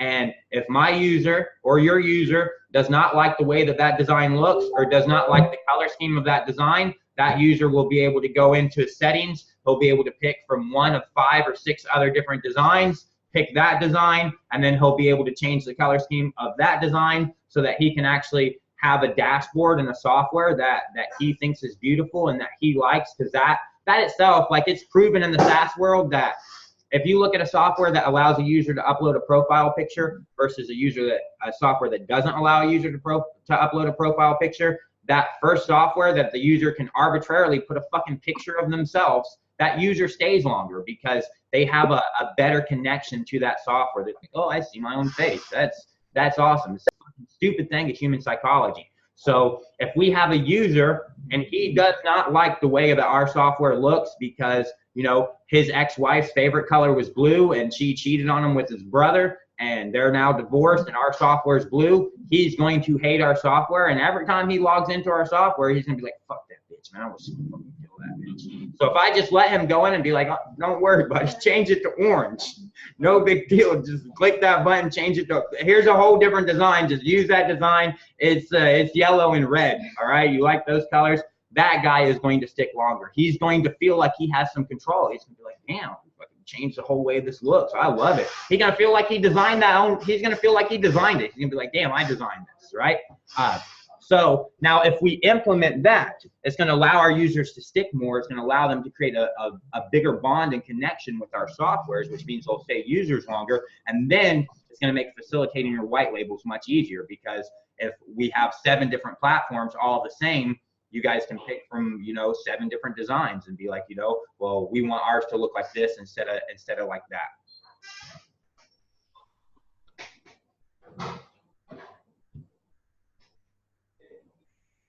That's right, Munir. I rehearsed that analogy earlier. You know, that was a real life story that happened to me.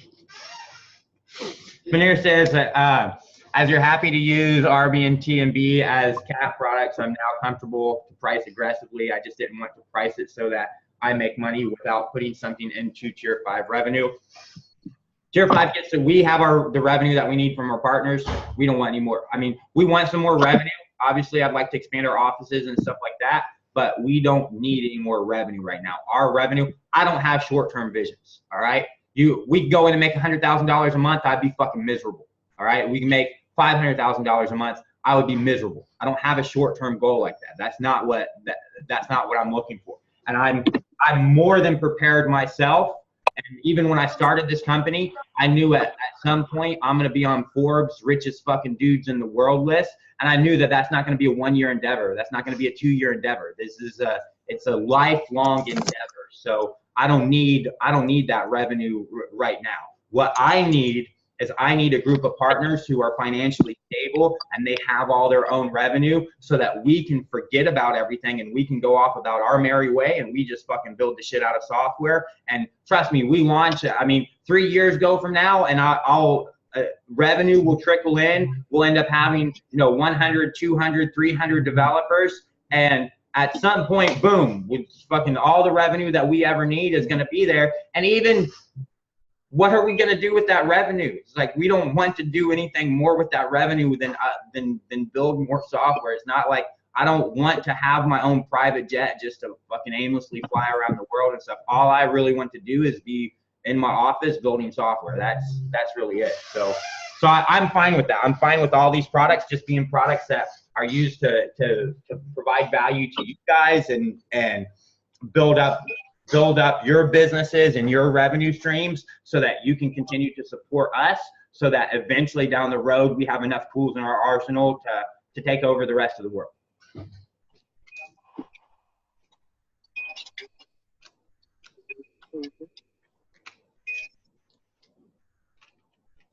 So Sarah, if Facebook lets you choose, I mean, if you look at ClickFunnels, they put that whole new design and they've got a little button inside there to use previous dashboard. Why? A lot of people hate that new design. They're not used to it.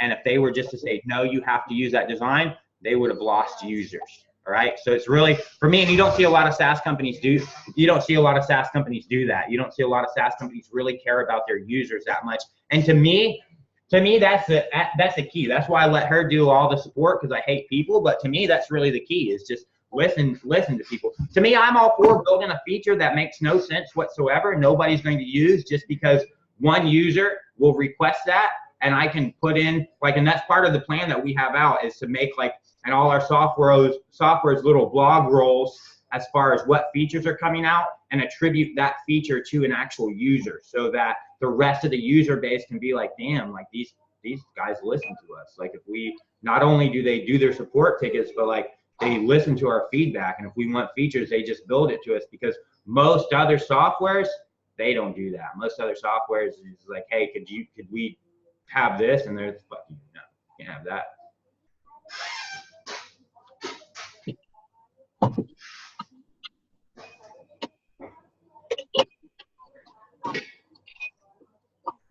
Fuck the rest. Tier 5's the best. That's right, Nico. Fuck them all, man. Let's put that on the t-shirt. I wouldn't be against it myself, but I don't have problems with it. Hey John, we're kicking it over at Funnel Hacking Live, bro. You coming? You know it. So I'm gonna be there. I'm bringing weed for everybody. I'm gonna be there. Catlin's coming. Paulson's coming. Hector's coming. Marie, you're coming? Yep, ticket spot. Coming. Joe's coming. Right, Joe? Hey, John, I got a Miami 10X Growth Con Facebook page. Mm-hmm. I'm gonna invite you to it. Let's get an Airbnb. Have you guys made arrangements for stay? For Miami? Accommodation? For Funnel Hacking Live. No. Funnel Hacking Live. I haven't made accommodations, formal accommodations. No, I'd be down for an Airbnb. My plan. Take the next left onto West College Street. Okay. My plan was going to be, I was just going to rent a room at the or something like that. In 800 feet, slight left onto South First Street. Glenn, take a right, bro.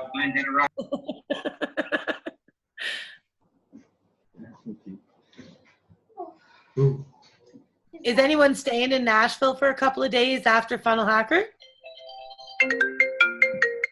I'm not. I'm leaving. I'm leaving literally right after the event and meeting my wife in Budapest, and then flying to Amsterdam. Oh, I just watched Budapest, a show about Budapest last night. I'm staying for 3 or 4 days, and I'm going to have a car, and I'm just going to travel around. If anybody wants to see Nashville with me. Where's Funnel Hackers? Is it in Nashville? Yeah. Yeah. Oh, okay. I think I have some those vacation voucher things. I think I have some of those if anybody needs them. I've already got my hotel booked, but I appreciate that. I don't really know. I've got hotel. I just need a car. That's the only thing I need now. I don't have anything. You can hang out with us. I'm renting a car, Marie. Oh, are you? Okay. I'm staying at a shit hotel down the road. It'll probably be in your hotel's parking lot. I'm staying like where I was. George there? Is he coming too? Yeah. If anybody needs accommodations, I've got the advertising booths. I don't think they're called that anymore, but whatever they're called now. I have their vacation vouchers, and I have another set of vacation vouchers. So just private message me. They're free. They don't cost anything. And I think the only thing you pay for is the taxes on the room, and then like a processing fee. And the processing fee is like $30 or something like that. So yeah. Just contact me, and I can get you those if you want them. I'm sorry, what's your name? Because it's Builder All Team. I know I've seen you on the threads before. But... Her name's Builder. Yeah, my name's Builder All. No, I'm Shelly Turner. I'm sorry, Nico. Okay. Cheeky, stop. Mrs. Builder. Shelly, sign me up, and I'll be renting a car as well. Okay. Awesome. I'm sorry, Joe. I didn't hear what you said. I said Mrs. Builder All to all you guys. Okay. And Nico, what did you say? Because I didn't hear all what you said. I'll be renting a car as well, and please sign me up for one of those options there. Okay, just private message me, Nico. Just look for me. I'm Shelly Turner. Just find me on Facebook and send me a private message, and I'll just send you a link where you can get a hold of. I'll send you a couple different vouchers so you can decide what one to use. Okay. Did you say there's car vouchers, Shelly? I do not have any. I don't think I have any car vouchers. No, that's all. Okay, that's all good though. Sorry. That's okay. Cheeky.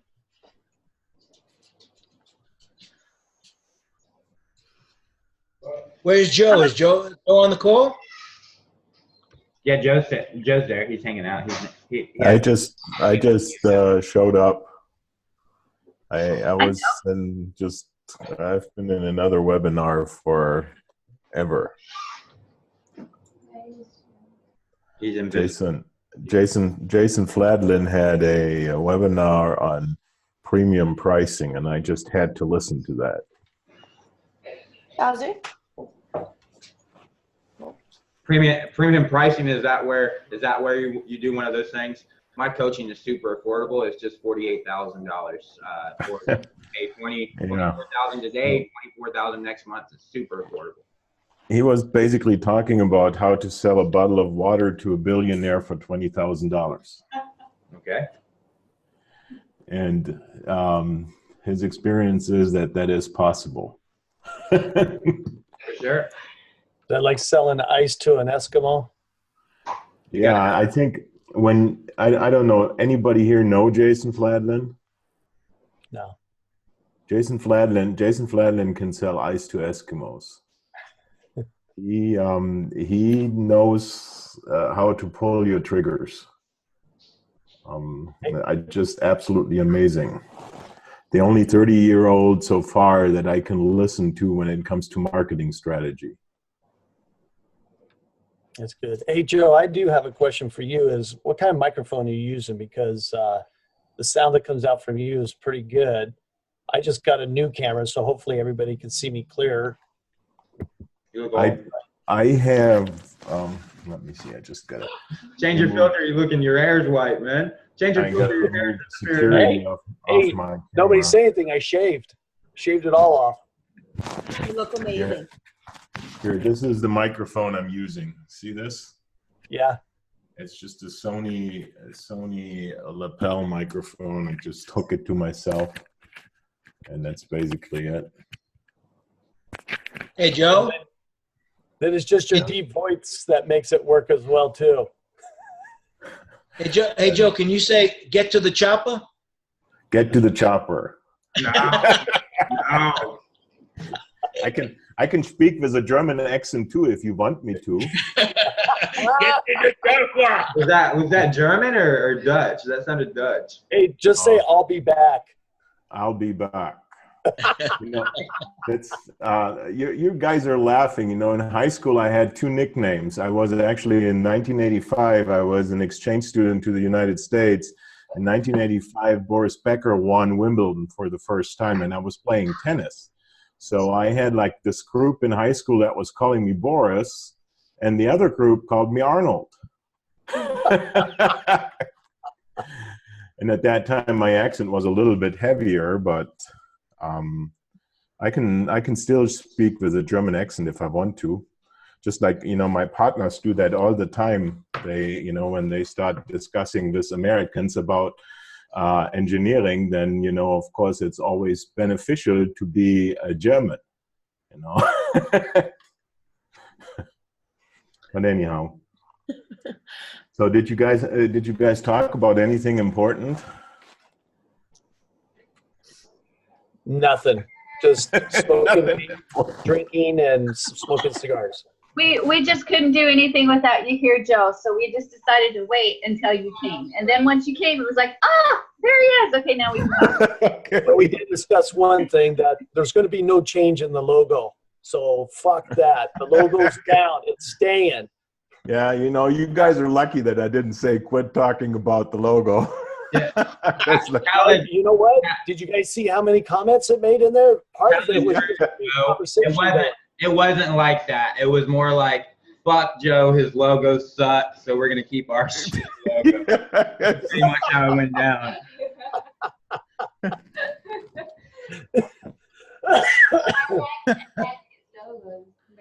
But it kept a good conversation going. Everybody jumped in, and I go, I'm gonna do this. You know, have you guys yet talked about this restaurant thing or not? Actually, I kept going in and out. I was at the store and stuff, but I'm glad I'm back, because now that you're on, I wanted to hear a little bit more. I just finished reading all the threads last night about it. Here's the reason why I want to set a precedent on it. And that is, you know, when you think about the software that we have right now, why is that software there? You know, my feeling is that software is there because John solved his own problem. You know, John was his customer and he had an engineering team, and that engineering team solved his problem. My experience in growing an engineering company has always been that when you have somebody just designing a product that looks cool, it becomes a shelf warmer. You know, any engineer, you know, and John, I'm sorry if I hurt you there, but you can make a fantastic product, but it won't sell because you design it because it's cool, unless you have a problem. The products that we sell, and, you know, anybody there that doesn't have a car, if you have a car and you took the car to work, you were somewhere 50 feet from a product that one of my engineers designed. And that product came about because Motorola had a problem and they couldn't solve it for 3 years. So they walked into our shop and they described the problem, and this was 1997, we jumped on it with all engineers, and within 6 months we had a solution for them. And that's why now in every car that has an airbag, there's an IC house chip in it. You know, that was $1 million problem solution that was very simple. And so my idea is that we need customers. And those customers, you know, can't be somebody from the outside, because it's supposed to be tier 5 software. So my idea is that we partners become the customers. And when a partner has an idea, that partner needs to prove that that idea can be sold. Otherwise, it would be very foolish to put any engineering time on it. And that's what this restaurant thing is for me. I just saw that, you know, Rohan made this post and Will Riley talked about restaurants. And, you know, I have one restaurant that I look at from a marketing perspective.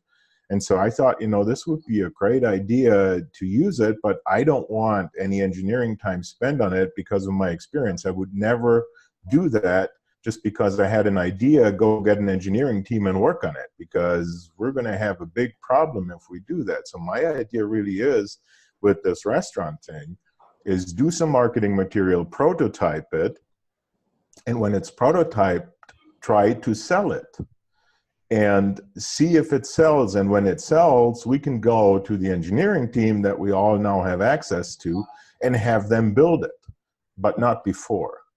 Otherwise we're just going to have a bunch of shelf workers. Or waste resources. I think that's smart. And so my idea behind this is not that, this is my cool thing. My idea behind it is just that if we come up with products, they need to have the possibility to sell them. Yeah, right. And in order for them to sell, it needs to be a problem that's solved. And, my idea when I thought about this is, the way you come up with problems that can be solved is by proving that they can be sold. It has to be market validated. Yeah, it has to be market validated. Otherwise, we'll put 30 engineers on it and we have a really nice and cool software and 5 people will buy it. and we're going to sit there and we're going to look at it and say, okay, this is really super cool and nobody wants it. And so my idea really is just that we need to find a way of putting products into engineering. And I also have this little bit of a feeling that everybody thinks that text in bulk and RoboContact is going to be this big seller. And I'm not sure of that, because I'm not sure if there is people that are as driven as John is. You realize that there's a lot of work behind it. The couple of weeks where I've now tried to sell it, and others will say this too, the digital marketers that are supposed to buy this, they're all lazy.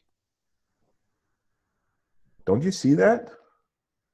They're lazy and they don't want to go and hit the phones and set this up and set these funnels up. There's so many people that are just sitting around thinking they're going to make money by just sitting on their ass. And that's not what text in bulk or RoboContact is for. It's, for somebody who does, and that light actually went up when I read John's email about how RoboContact came about. To me, that's really a problem that was there, that was solved because there was somebody who had the genius to see that process and automate it.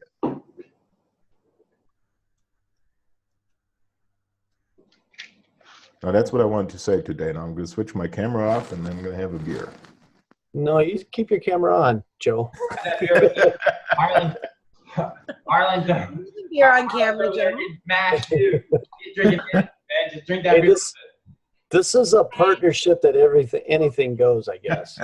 Yeah, but instead of doing this thing unlisted, John always puts it on YouTube public. No, they should be unlisted. If you guys find any of the IC meetings that aren't unlisted, then just send me a link to them and I'll make them unlisted. I try to make them all unlisted, but I don't always put them up there. Sometimes Bishaka puts them up there, and I guess you forget or something.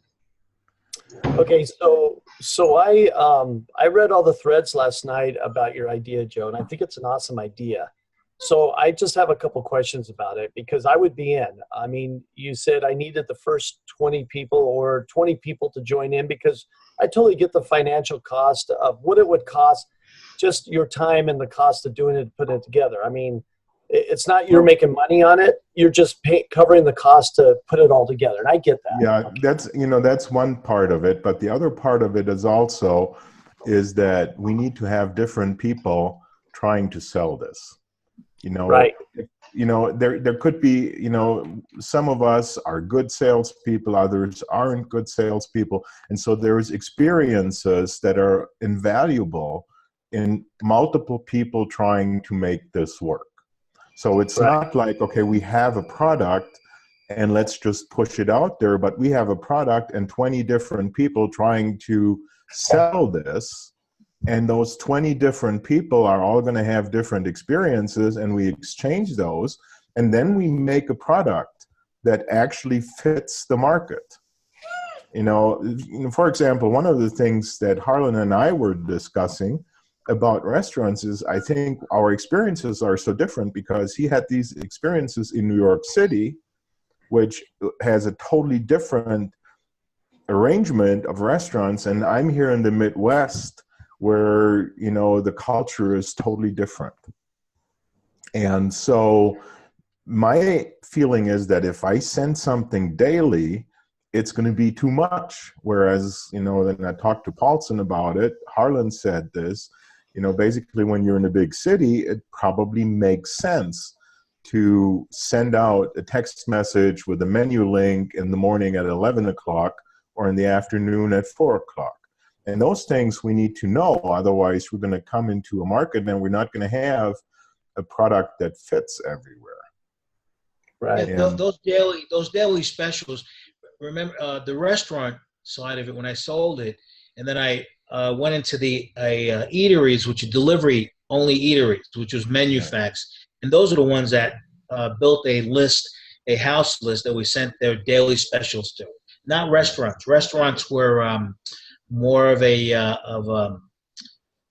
different different format for the dailies. For takeouts, basically. Right. We for Menu Phone, those are restaurants that we dealt with. When we left that, we started MenuFax. Those were the daily specials of the delivery eateries that delivered. Yeah. So that was the focus on that aspect of it. Mm-hmm. No, I'm looking at, and I get it. I totally get it, because in the mail I get, like I saw where you had, 2-for-1 deal, get $10 off when you spend $50 and all that. I mean, I know a couple restaurant owners right now that I could go and say, yeah, that was it. That one, the steaks. See, this is this thing that I got from Logan's. And when you look at this, this is an option that a large chain can do. This is plastic. So when you look at the amount of money this costs for a one-shot deal for a smaller type restaurant, this is in the thousands. 15 years ago, I've done this for several retail places. This is a totally different,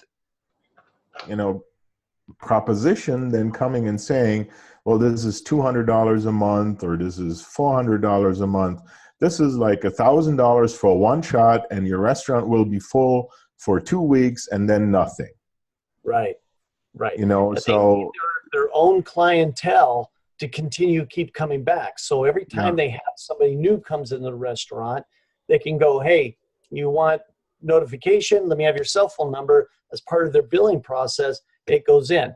That I totally get. I mean, I'm all over that. You know what my problem is? I got to sit and really learn how to use the software so I could go tell my couple friends of the people I know in a restaurant how to set it up. That's No. See, and that's one thing that I think you guys mistake on this. The prototype, I don't want to do that on text in bulk. Am I scaring you now? No, I want to hear what you're going to say. I want the resolution. See, what my idea is, and that's all the shelf warmers that we have. The products that are sitting on the shelf, they're not for naught. When you look at, and John can confirm this, text in bulk has modules in it.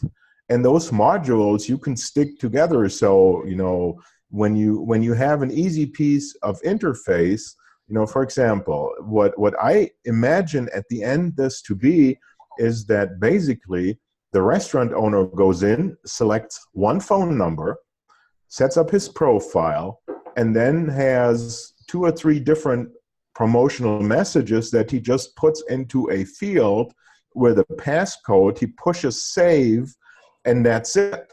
And then every time he texts a passcode to the phone number, it shoots out the entire message to the entire list.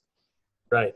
So the software itself, what I imagine at the end it to be is something really simple, not something difficult. Right. And, there's 2 things that I think right now are missing in text in bulk. Text in bulk can't answer when somebody shoots a message in and save the answer in the field. And I have a tool that can do that. And with that tool, we can build up the prototype. So the prototype is just for selling. The prototype is just to see if we can sell this type of service. And when we prove that we can do that, then we just go back, and then John can put his engineers on it, and he just looks at this process and says, that's what we need. And, you know, it probably takes an hour and structures it down to what needs to happen. And 6 engineers jump on it. And in 6 weeks, we have something that makes it simple. So, Okay, so see, that's why I want to, that's what I want to pick this up too, is I'll set up the entire thing with your guys' help. I can share that thing, and you just put it into this other tool, and then basically that's it. You know, we're going to make that so that you can go and sell it. We're going to make it so that you understand what this is, what needs to happen. And, you know, I have this in my own business right now for basically just a list that goes out to doctors, and I can just modify it. I've used this tool for a couple of years. Some of you guys have actually tested it already to see how I do it. And so the idea behind this is not that we just right now try to fit text in bulk into this. No, the idea is that we have a prototype of a service that we can sell, and then we figure out what are the problems, and then we come back and say, here, John, this is what we need, this will sell, build it. And use text in bulk as a model. Example, yeah. That's, you know, that's my idea behind this. You know, it's, you know, one thing that Dean Common says is, we don't lose. We either win or we learn. And that's how we need to approach this. You know, if we ever do something that doesn't sell, let's just take what we learned there and use that in other products. And, you know, you can go a lot faster if you have these modules when you develop. You know, for example, in that chip that ignites the airbag, we have a driver in it, you know, that goes from digital to analog. And that driver chip itself is a shelf warmer. Nobody wants it. But in the chip itself, it's basically a module that was almost done. And it was basically just placed and boom. So that's why Motorola took 3 years to develop this stuff. And we got, with 300 engineers, and we had only 26 engineers, and it took us 6 months, and it worked. You know, because we used this type of module thing in order to make it work. And so the idea behind this is really that we have something that we go out as partners and try to sell it, then we come back in and say, okay, this sells or it doesn't sell. You know, both of these things are possible. If it doesn't sell, why would we put engineers on it? You know, just to have another cool tool that won't sell. But my feeling is that this sells. But you can't just say, okay, here's this great idea. You know, for example, you go out there and you look at this CRM that's out there, Dopsado. You know, it has elements of invoicing you in it. It has elements of Acuity scheduling in it and Pipedrive and everything. You know, you look at that and you see, oh, it's a cool tool, but you have no freaking idea if it sells or not. Right. So you can have a cool tool and you copy it or you model it, and then it doesn't sell. You know, and the issue behind this is really we need stuff that sells, right?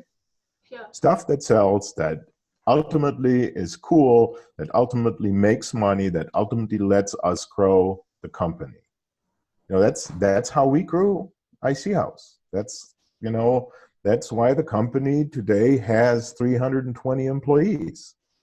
Because, you know, basically, and that's also why I failed to establish a dependent or an office here in the United States, because at that time I didn't know that yet. And I tried to sell catalog products that were shelf warmers. I tried to sell snowplows to beachfront owners, you know, essentially. And, you know, and then that's why I have an MBA behind my title, because I got to a point where I'm like, why in the heck does this not work? And I learned that, you know, our success in Germany was because we did customer specific products. The customer came with a problem, and we used our ability to solve the problem. I think that's the exact way that we need to approach this. No, it's a good approach, and I agree, because not just restaurants. You could probably do it for any business that's a customer serving type of business, because they can give discounts to people for whatever they're serving for. So, and these local business owners don't quit. You know, they're not, you know, once you are at the position where you have trained them, every time they text a password, their place is full, you're going to have to keep them from texting those passwords, because, you know, there's like a feedback loop. You do this, boom, the place is full. And, you know, there is a bad part behind this, is the more often you do it, the more people you're going to piss off. So you're going to have to do it in moderation. You can't just say, okay, I'm doing 3 text messages a day. You know, you're going to piss off people. That's not going to work. Yeah, like most restaurants, or a lot of restaurants, Mexican restaurants, they do Taco Tuesday. So they could be throwing out something that's every Monday for Taco Tuesday and be done with it and fill their place up on Tuesday, because that's one of the slowest restaurant days in the West Coast, because I'm here in California, and that's a common thing. Restaurants want their place full every single day, and that's how they would do it if they could, but they spend a lot of money on, like you just showed, the paper. So it's good. It's a great idea. So what I think I'm trying to figure out and still understand, is it that you want to build kind of like a video to show these restaurants, hey, we could build this for you, or we could put this together. Would you be interested? Is that what we're looking at? No, I'm just gonna say we have this. You know, or no, say we have it. We have it. You know, did you watch the bidet commercial? Yeah. You know, and the issue behind this is there is objections, and so you can actually make fun of these objections. Yeah, you know, I don't want to send out coupons. That's going to devalue my service. And then you start talking about what else they use for advertising. You know, every business that is viable in some way, shape, or form has advertising. Actually, I read something somewhere today where they say, okay, here's how I qualify my customers. I asked them, do you have $2,000 a month in marketing budget? Yes or no? If they click yes, it goes on to the next page. If they click no, I lead them to a job search page. You know, go find a job, you know. Either you are in business or you're not in business. And, you know, when you look at this, is I spent between $120,000 and $200,000 a year for every one of my clients in advertising. And stuff like this, you know, it's not a lot of money for a serious business. And if, you know, if you look at 600,000 restaurants in the US, you know, just imagine we get just 10% of that. Yeah, because that's an 8-figure simple piece of software where we have to make sure that it goes quickly so we don't find people that copy us. Yeah. You know, and seriously, that's what it's going to be. It's like, you know, if that service sells, it's going to be 8 figures, and it's going to be 8 figures quickly. Yeah, the people that put those out, if they sent out, you know, 5,000 of those flyers in just their general area for their one restaurant, and they get 5 or 10 people to come in, they're kind of happy. But if they didn't have to spend that much and still got 20 to 30, because I just watched a video that says, what is the most common thing that people respond to? Cell phones. Yeah. They don't respond to anything else. How many people have 10,000 emails in their email list that they haven't even read yet? But will they recognize a text message right off the bat? Yes. Text messages. Yeah, you know, there is so much email out there. It frustrates the heck out of me. I just deleted all my emails today. It's like, I think if I look at the emails that I got this year, what is it? I think 27,000 emails are still in my inbox. Yep. So, but how many text messages do you guys have? I'm talking to you, Joe, because we're having this conversation. Everybody's listening, but how many text messages do you have on your phone that are unread? none. Me too. You know? And that's, and the Facebook Messenger starts getting bad because, John, are you there? Yeah, he's there. I click no on the bot, and he says, okay, you're unsubscribed, and then like 10 minutes later, I get the next one. I just have to laugh about that. but there is, and this is okay. But there are some guys that really go on my nerves with it. Arne Giske being one of them. You unsubscribe, and the guy sends you a shitload of messages again. So, Joe, what's it going to take right now to get that started? I mean, do you have 20 people that are already No, I don't have 20 people. I think I have 10 now, if I include myself. And the other question is but I've already had so much time in it. I want to do this. I can see that if I have that service sitting there with a commercial and a VSL, I'll hire a salesperson and send them into Detroit. I'll have 20 or 30 of them sold in 2 months. It's, when I think about it, there are so many displaced advertising salespeople out there that are used to this door-to-door sales. People that used to sell newspaper advertising, people that used to sell phone book advertising. I get contacted by these guys virtually every day. I could also see in the summertime college students doing this just for 3 months. And, this is passive income for college students.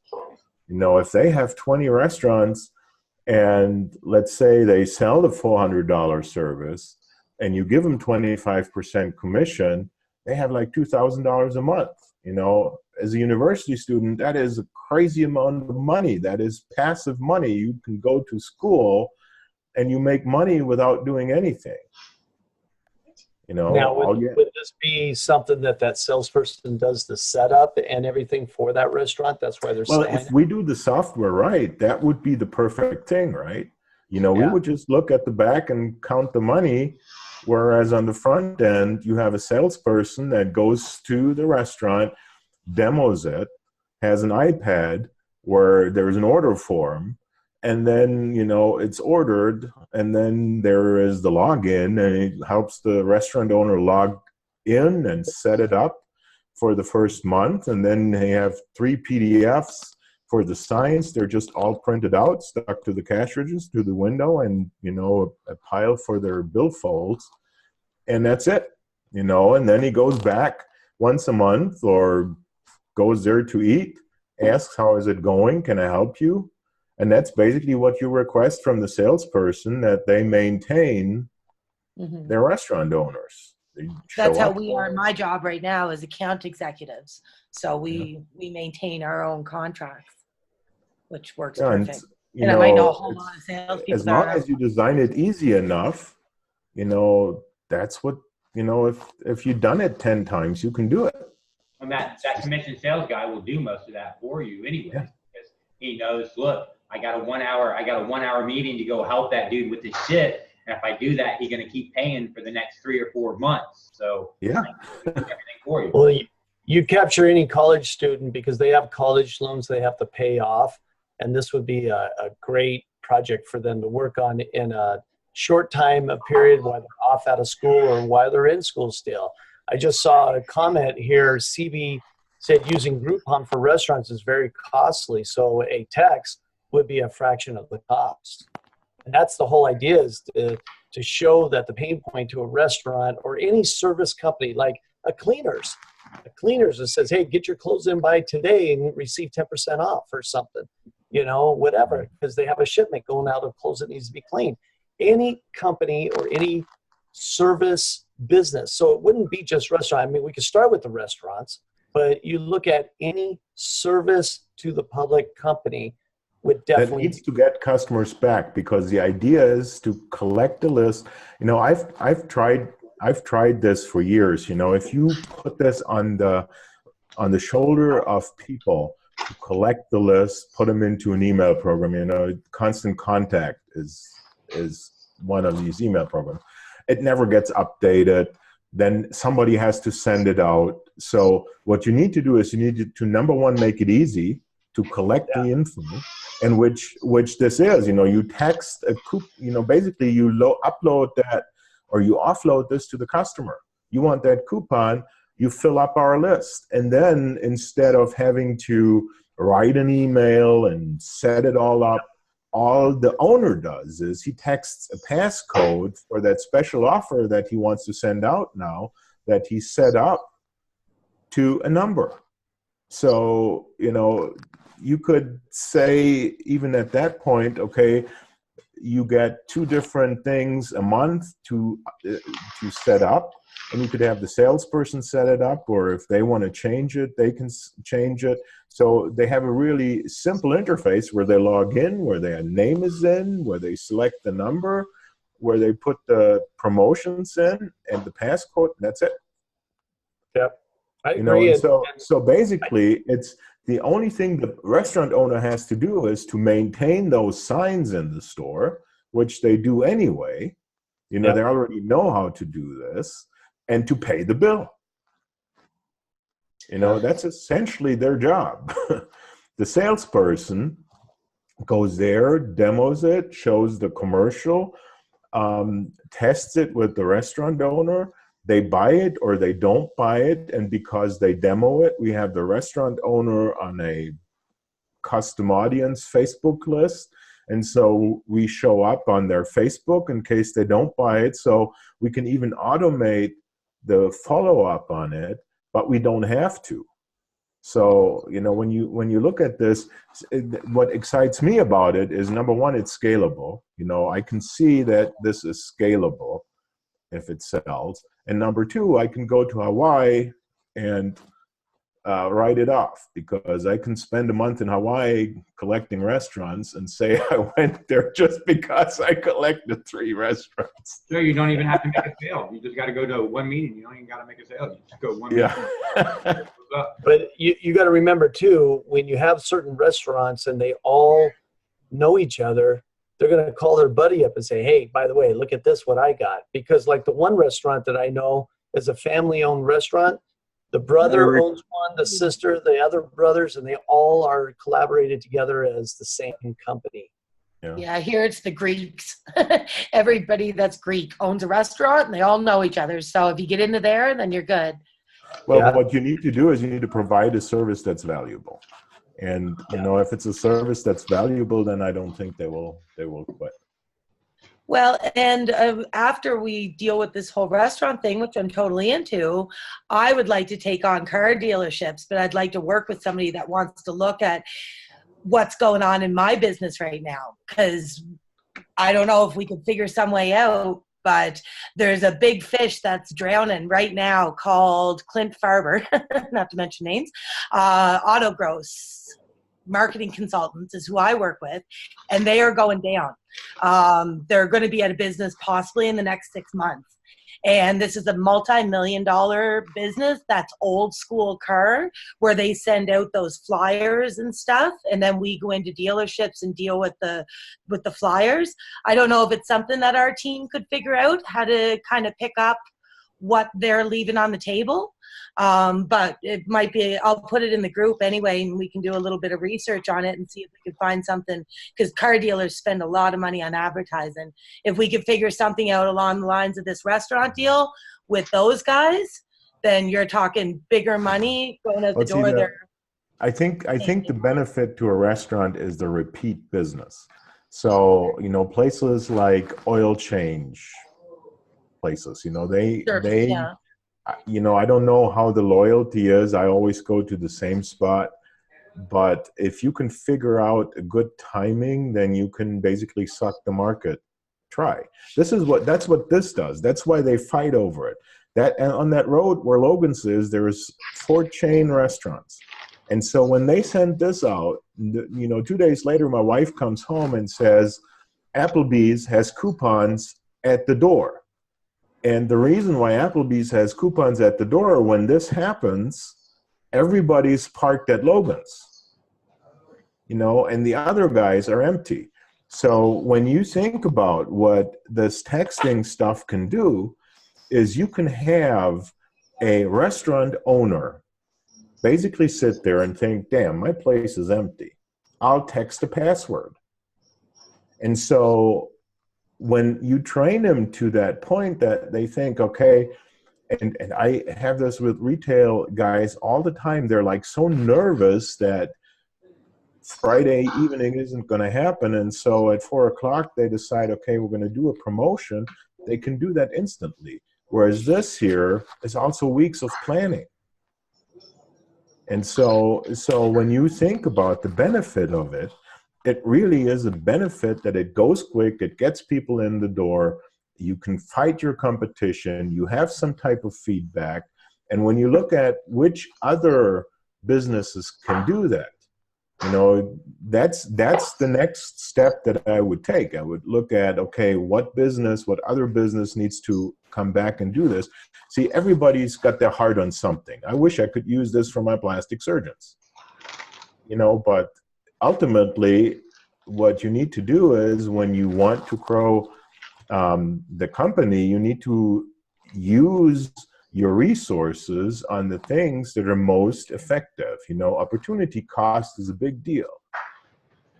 And that's, you know, that's basically what you need to do. You need to go and look at where can I get the most bang for my time.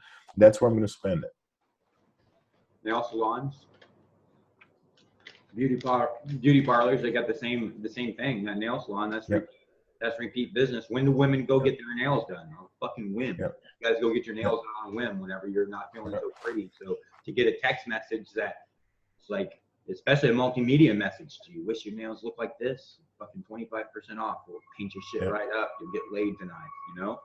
Like stuff like that. This is for a car dealer. I don't think this is going to work very well for a car dealer, because what discount are you going to offer to build your list? Like, how are you going to build your list? You're going to offer what, 10% discount on the purchase of a vehicle? Now, if you're a traditional car dealer and you got some servicing there, to some extent, if you put some logics in, it could work, because you could understand, okay, I know when the last time was that I collect some information, like Joe said, you know, what vehicle do you have, blah, blah, blah, how old is it? Now I can understand how often you need services, and then I can send you out a coupon, hey, you need a service, come in, and then I can put you on a delay where, you know, X amount of days afterwards, you know, 90 days afterwards, I need to send you another promotion because it's about time for you to go get your car serviced again. But for like a dealership, something like that.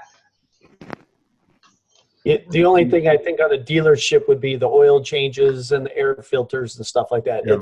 It's any business that has reoccurring services required or needed, restaurants, cleaners, tanning salons. I mean, any nail salon or hairdo place or whatever around the time with graduations, you know, what's the big dance, homecoming dance. When they know these things are coming up, they go, hey, 25% discount if you're from this school, and post it, or let us know if you're a high school junior or whatever going to the prom, we're going to give you a 25% discount.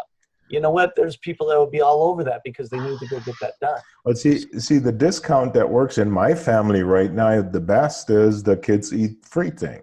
Yep. You know, because, you know, my kids are getting to the point where they all cost the adult amount of money. And, you know, I don't know how we got trained on it, but we have 2 or 3 favorite restaurants. And if we have a kids eat free coupon, that's the place where we go to. And you got 10 kids or something, Joe? What the heck, man? Yeah, but you know, that's like at this point, you know, that just works perfect. You know, and then you know, I asked my kids, so what type of coupons would you want? And then Alexander says, you know, 2 for $20. You know, so he already knows this is the Applebee's promotion, right? 2 for $20. And with Applebee's, this works because they have had this in the market for so long. And that's another positive effect. If you don't change your coupons a lot, you know, let's say you can train your patrons that they would just text coupon to the phone number whenever they want a coupon, and currently active promotion gets texted back to them. Just imagine you could train that. So they're like, okay, today we're going Italian, and I have this number for the Italian place, and that just text coupon there, and I get the current promotion sent back to me immediately. That could be the next step on it. And, and John and I, we talked a little bit about this. Twilio right now has some type of thing where you could bind Alexa in it, and so just imagine you could just ask Alexa, what's my coupons tonight? And it just rattles it down. But all of that is still pie in the sky. I think we need the simple version that sells first, and then, you can go and upgrade it over time if it sells. That has to be the engineering approach to it. You don't want to put 30 engineers on stuff that you can't sell in 2 years. So the idea right now is to build a video to sell it and say we have this, and you get 25 restaurants within the next week or two. There's 100 of us right now, or 120 of us partners right now that go out and utilize this and go, hey. Yeah, but see, my feel is that there isn't 120 partners that want to do any work.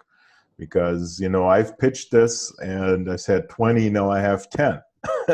So, the question is really, my feel is how many do I get? I would like to have 20 that gives $3,000 to work with on the marketing side, that would get the best commercial that's possible.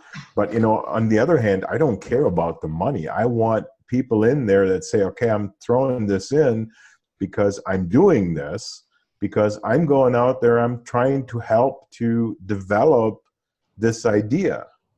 For me, that's the value of having 100 people in there, because tomorrow somebody else has an idea that we throw out and we say, okay, let's do prototyping. How can we prototype this? And how can we see if this sells? And then we have another product. That way we could find problems in each of our spheres that we could come with and say, here, John, you do the engineering on it, you solve it. That would be the ideal way of doing this. When I think about John says, I don't want to be a marketer, I'm not a marketer, yeah, he's pretty good at marketing. But what I hear is he says, I don't want to go out and find these frickin' customers. I want to solve the problems.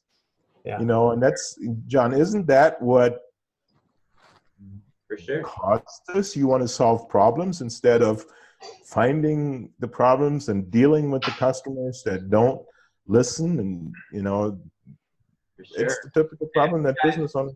If you guys did this and you guys were successful about it, I'll drag out another piece of software that we got on the shelf that will go great with this, that allows all these stupid ass fucking business owners that don't know how to actually make discounts and make offers, allows them just to go in and put in all the items that they have for sale, the actual cost to them, and then it builds a smart offer for them with a perceived value and a perceived discount, because they're too dumb to know how to make their own damn offers that make them money, but also give their patrons the fact that they just saved $50 or they got something for free. Because we got a software just like that sitting on the shelf that allows a user to go in and say, hey, I sell pizza, I've got beers, here's pictures of all that stuff, here's what all my costs are, this is how much money that I actually want to make, this is how much savings that I actually want to show my customer, what's my offer, and then it's like, here's your offer, and here's the little images that you need to use to promote your offer. No, I'm good with it, Joe. I'm thinking more and more that this is a good thing to do. I mean, especially John sits there and says, hey, look, you guys came up with something and you found a restaurant's problem or a business's problem, and we can solve that problem, because that's the whole idea behind all this, is we're solving somebody's problem to buy this product. Okay, I get that. So what do we need to do right now? I mean, because I can tell you right now, here's how, in my book, how it works. You, me, or anybody else in this partnership will put something out there, and everybody will kind of, in a way, and no disrespect to anybody, will go, no, I don't want to do that. Or what John puts it out there, everybody will jump on it.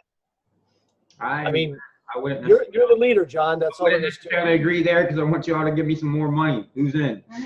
Well, that's what I'm Who's saying. in? No, and I agree. I mean, it should be really, in a way, all in or no in. You know, I mean, we've got to do this. We're all partners. It's a partnership, and this is the way it should be. Not 5 or 10 of us go out there and start building the company and helping John build this company. Yeah, but you know, what's the next one gonna do? Don't just expect anybody to jump in. You know, I have 6 partners. We always have somebody who says no. You know, that's the, you know, it's like in one company I have 2 partners, in the other company I had 4 partners. Now it's 3. You know, the benefit of this is really that you have somebody that has an idea who then collects a couple of people who help, you know, so you don't sit in your own bottle. You have some people that throw out ideas and you kick them back and forth, but you never have to have everybody on board, you know. And no, it's I agree. I'm also, okay with that, but the majority will rule, and that's the whole idea. I mean, you sit there and said, hey, I need 20 people to put in $150.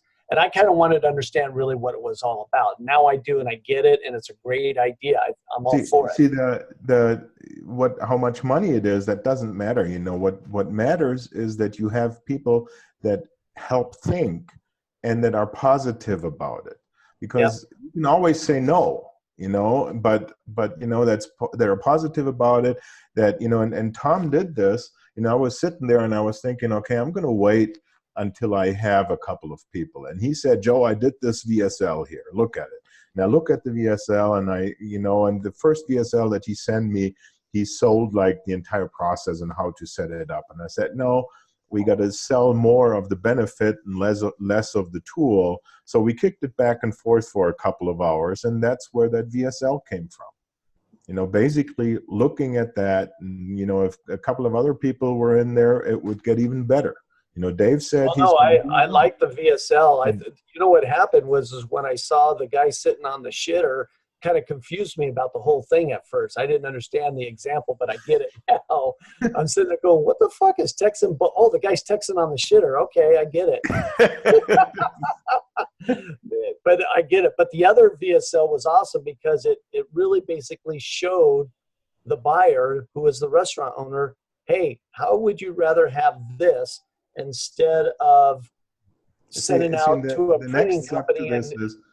This is selling heaven. You know, they're in hell, we're selling heaven. And now their question is, so how does this all work? So there is the next thing is actually explaining. So the customer walks in the store, sees the sign, sits there, eats, you know.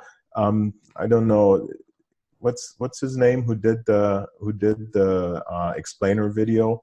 That is actually pretty good in that direction. I think it needs to look a little bit more on the professional side, but you know, basically somebody walking in, seeing the sign, eating, liking the food, texting, then 2 weeks later they get, or 10 days later, or I don't know, a week later, they get a text, and then, you know, one doesn't pull them in. That's the objection. You know, is something always going to happen? No, but sometimes it is going to happen. And so then pull them in and basically run the owner through how it works, how easy it is, you know, addresses some of their objections, and then basically they either jump on or they don't jump on. You have a salesperson there, or, you know, some we may also get with Facebook advertising. I was thinking about how I could prime a city with this. But, you know, all of these strategies, they're good for later. But what is important right now is that we have a prototype that we can sell and try to sell it. You know, very simple. You know, we have to figure out how will this sell, and then we can put engineering time on. So my idea is not, you know, you know, I can see this, that I get in Michigan, I can have 3 salespeople. Each one of them is going to make me $100,000. So I have $300,000 at the end of June or something like that. That's not the idea. My idea is rather that I want to prove that there is 10 or 20 of us that can actually make this work.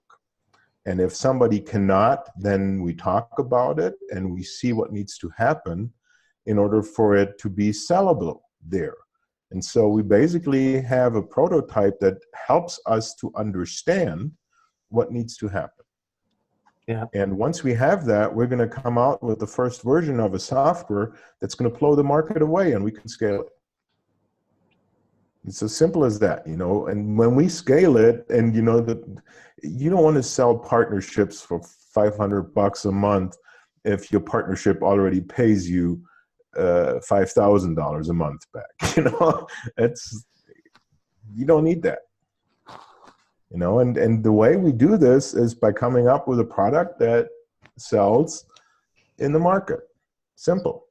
And sells in a market where people are not jumping off all the time, but where there is real value. And, you know, I'm sorry, but that ClickFunnels group is a pretty floozy place. You know, and when you look at who is in there, there are a lot of people that don't want to do the work. And Will Riley is correct with that, is the best customers are local customers that have a immediate benefit from a simple solution. You know, it doesn't need to be complex. It needs to be simple so that everybody can do it.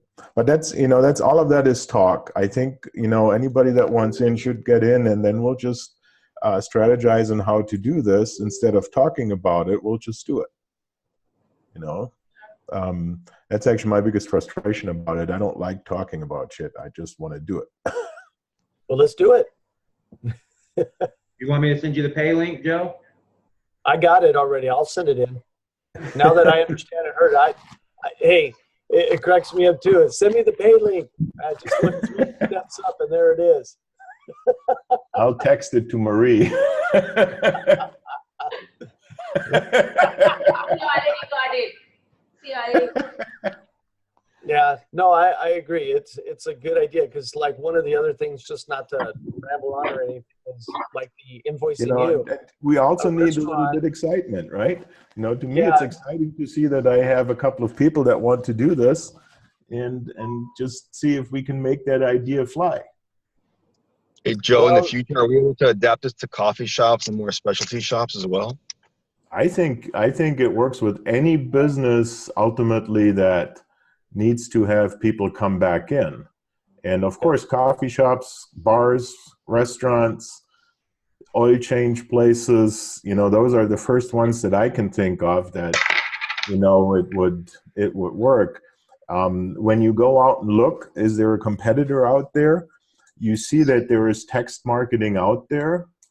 I think there's like Trumpia or something like that, but they don't specialize. They don't niche down. For sure. And that's what it's all about. You go in, prove a concept, let's say with restaurants, you prove a concept, see that it works, see that you have a process for sales, build software, and then what? Then you fucking go in, sell the shit out of that software. In the background, what will we do? We fucking buy a new domain name, fucking change pictures of plates of food to fucking cups of coffee, and launch a new software for coffee shops. And then we'll change cups of coffee to cars dripping oil, launch a new, change those dripping cars to fucking girls getting their nails done, launch a new one, and it will be the exact same software. And then your sales dude will be selling the same shit and the same process, but they'll just be going to somebody and say, look, we only work with coffee shops. We only work with restaurants. We only work with these dudes. We're experts at this. We don't work with anybody else. And then it's all the same shit. It's just a couple different domains, a couple different designs on the front end.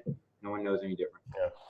And we know what will happen is, and that's why there needs to be multiple people in there that want to push this, because sooner or later somebody's going to realize this isn't a difficult piece of software. So, you know, if we then do stuff like have an Alexa app, you know, and we can just come on and just add a little bit to it and add a little bit to it. And then, you know, if we're first in the market, we understand this, we can always be a little bit better, you know.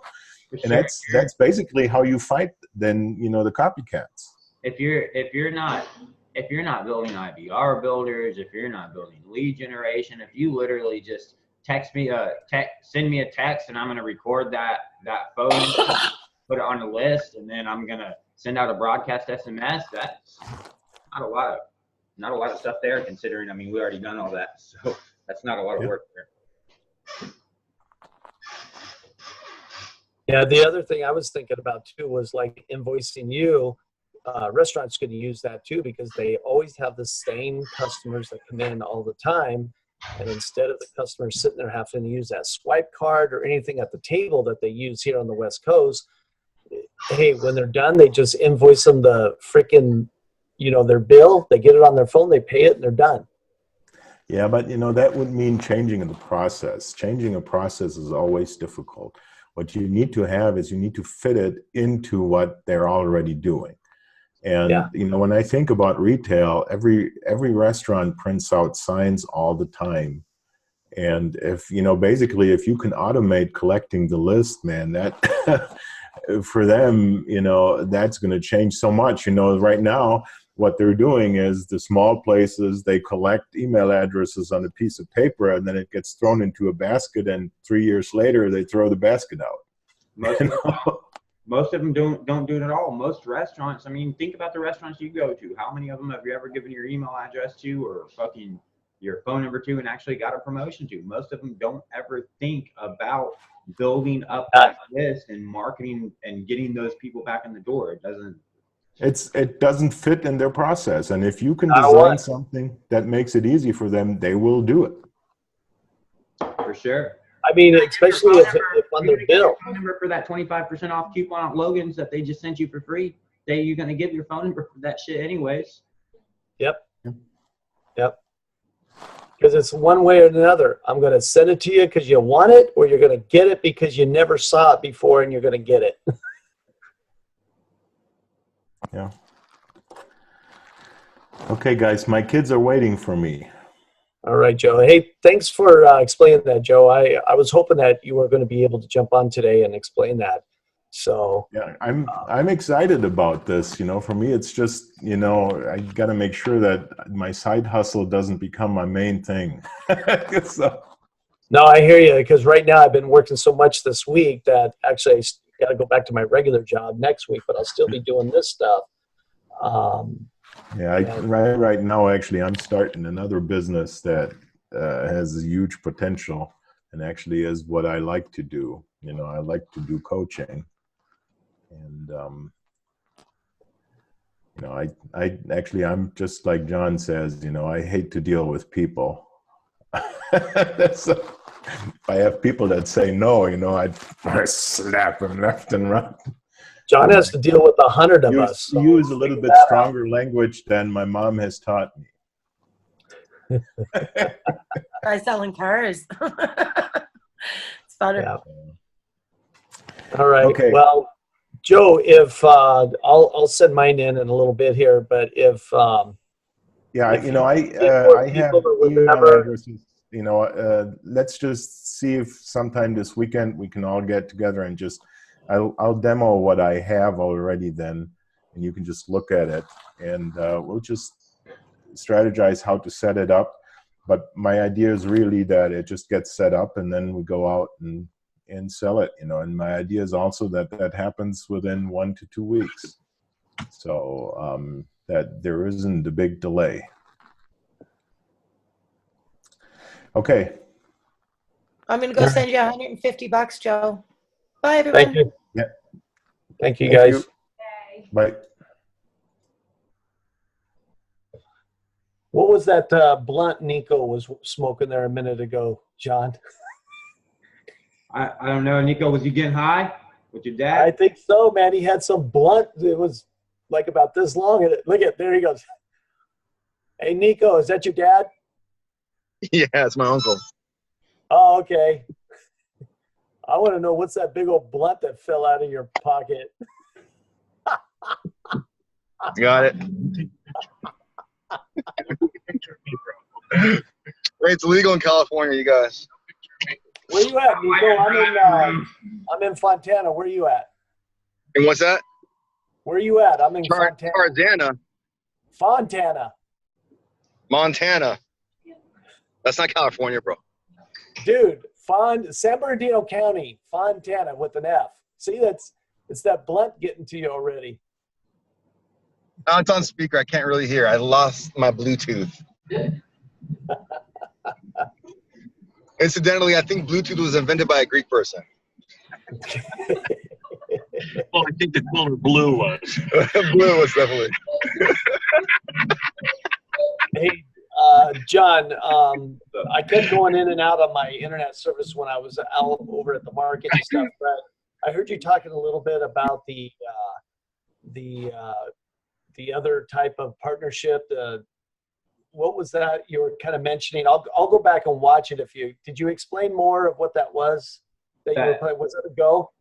The agency, I haven't set it up yet. It's been something I've been toying with. The agency, it's a different model. Is you can kind of think of it kind of like a partnership, except for they don't have any revenue shares. They just basically get to resell software, and that's it. They don't get unlimited accounts or anything like that. There's a high barrier to entry. It's like a high price point, but then it wouldn't go into effect until we have a mechanism to white label out the software. But they essentially what happens is they resell the software. They buy accounts from us, and then they resell them. So they would buy, let's say, a chunk of 50 accounts or a chunk of 100 accounts or a chunk of 1,000 accounts and pay for those accounts on a monthly basis and then resell them on their terms. And when they run out of accounts, they come back and buy more.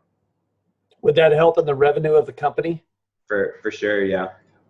Okay. Not such a big deal as the revenue as far as, getting current software is just attaining user bases and getting people out there acquiring those users for us and getting more and more users for us, so that once we launch new softwares, we already have people to market to at no cost. All right, cool. And then one last thing was the what the hell? Never mind. I'll watch the replay later on then and stuff like that. What's that? What was your other question? I can't remember now. Damn it. I thought about it for a minute there, but everybody should go back to those units, because actually there is some good information, and I'll post some more that people should go back and listen to those units, because I listened to the very first one. I've listened to, like, out of 10 of them, I've listened to 6 of them, and it does answer a lot of questions. So people should go back. Everybody in this group, in this partnership, should go back and listen to that. So for sure. One of the questions on today's meeting was actually the only question in the comments was essentially about financial information. So just to give you a heads up on that, I can see if I can find this. This is it right here. I kind of remember somebody asked that somebody wanted to see the financials of this of the partnership and how it worked in the company, and I was like, oh hell no, not unless they're a partner. Well, let me see if I can find this for you real quick. Kevin, turn that light on for me. Yes, for you.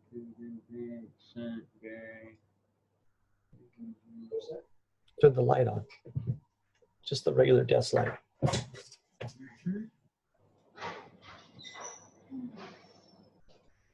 Okay. So I'll show you this, and this, just in case you guys don't trust me, this literally, I just got this a couple minutes ago from the lawyer, and he's doing all the paperwork to file the. Just give me 1 second. He's doing all the paperwork to file the limited partnership. Hopefully that will be filed by the end of this month, sometime mid-February. Hopefully, he said once he got all the filing done, it's getting filed in the state of California. He said there's like 11-day application process once he does the filing and everything. So he's working on the filing right now. Hopefully it will be done. It will be done sometime soon. I would say end of February at the latest is when it will all be done. So basically, he's taking this document, drafting it as the partnership agreement.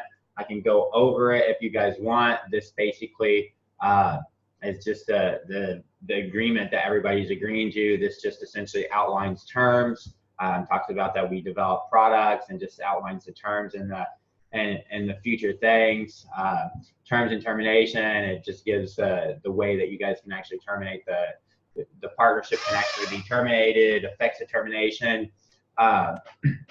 Essentially says what happens if you guys terminate your partnership because you don't want to be a partner anymore, or if we terminate your partnership due to, there's only 2 ways that we said that we can terminate your partnership, and that is essentially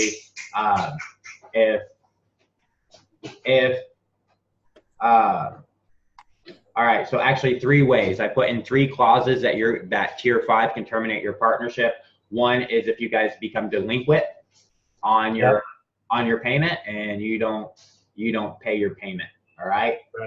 Another is if there's factual evidence produced against you that you guys are launching tier 5 softwares on major affiliate platforms like JVZoo and ClickBank, which we've already talked about. You guys are not able to do that.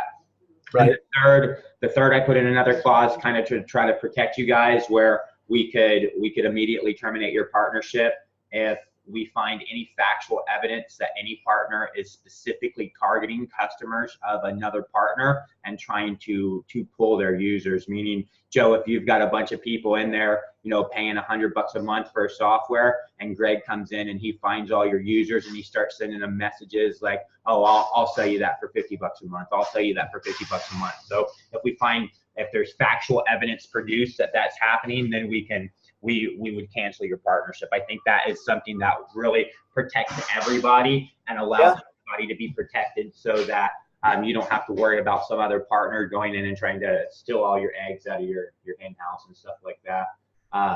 So effective termination, essentially what will happen if you get terminated basically means that all your customers become our customers. You lose all your revenue shares and the right to resell our software. You basically lose all the rights to be a partner.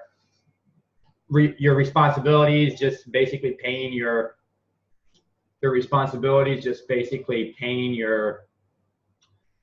partnership fees.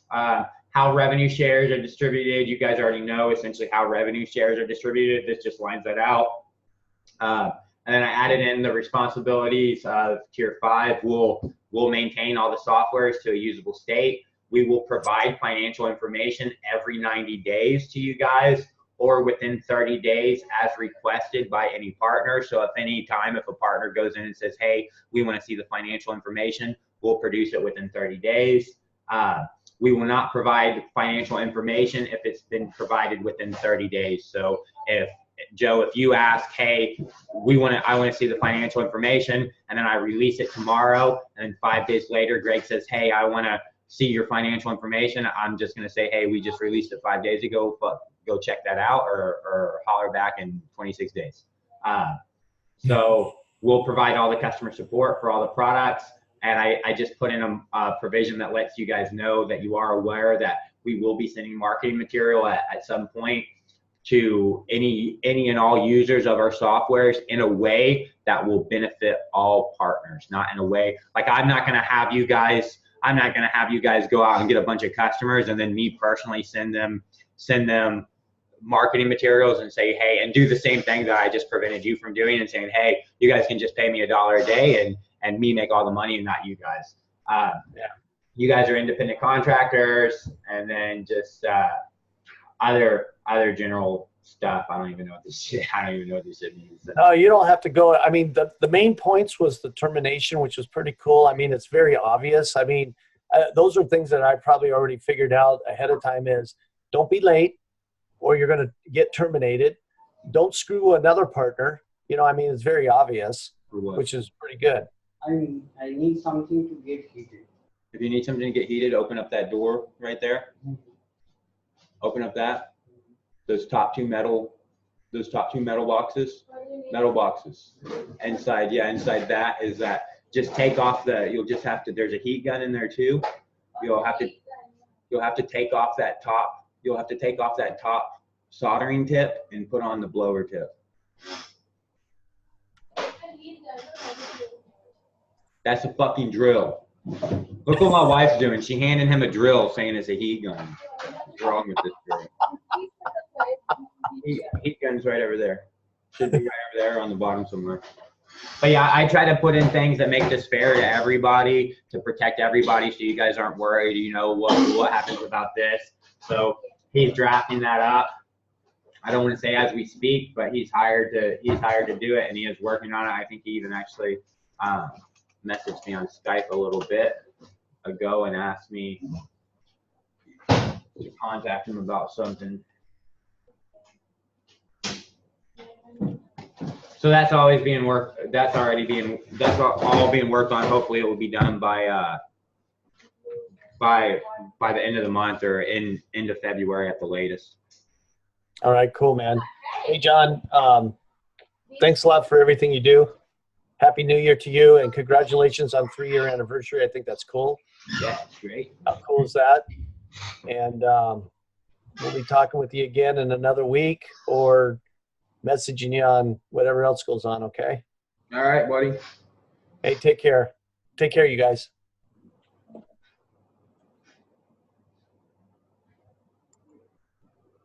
Sure. I can add a provision in there like that if you want, SB, that says if the partner dies that they can will the revenue shares and the payment to their family. Sure, I got no problem with that. Putting in a death clause is a little bleak for me, but I can put in a death clause that says if you die, as long as your mom or dad or whoever you give your partnership to keeps paying the money, then for sure, I got no problem with that. I just went to jump off and I heard that one. Actually, the question would be, is the partnership transferable or not? That's the question. To a family due to a death. I would say due to a death for sure. I would say due to a death for sure. I hadn't put that much thought into it about people dying and stuff like that. No, it's good that it just came out. I just getting ready to jump off and I saw that, and all of a sudden I heard you say that. I started laughing, but it is a good question. I would say yeah, for sure. Hi, Ankita, where's my shirt? I've been waiting for my shirt. Hats are coming. I'm about to make a funnel where you guys can go all in and just put in your information and address and stuff and pick what type of stupid animal hat you want, and I'll be sending you one.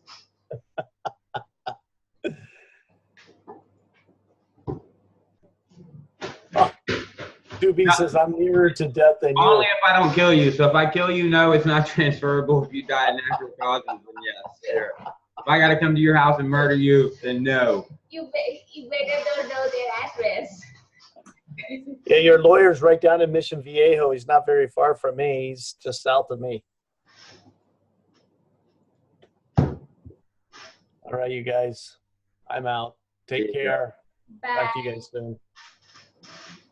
Give George a big hug and kiss. Yeah. For sure.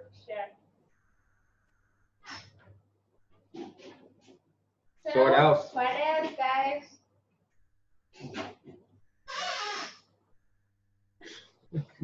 Yeah, George, stop. Always doing that. Lance, you guys get all set up? I'm finishing up, but then I hopped onto this, so I didn't quite finish it. And I'm not sure about Dave. He was on here too, but he hopped off, so I'm not sure.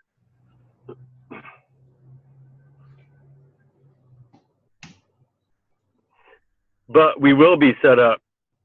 I'll be set up by 9 o'clock tonight once I pick up my kids and have dinner, and then I'll put them to bed and get back to work on it. Cool. So thank you. Yeah, my pleasure. And yeah, Manir, we got a 48-hour hackathon going on right now, so we're going to be here in the office until 11:59 p.m. Sunday. Indian time, IST. We're not going home.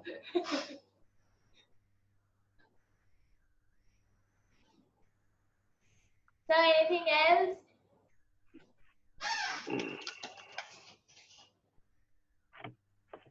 I don't have anything. I got to pick up my kids. You guys have a good weekend. See you, Lance.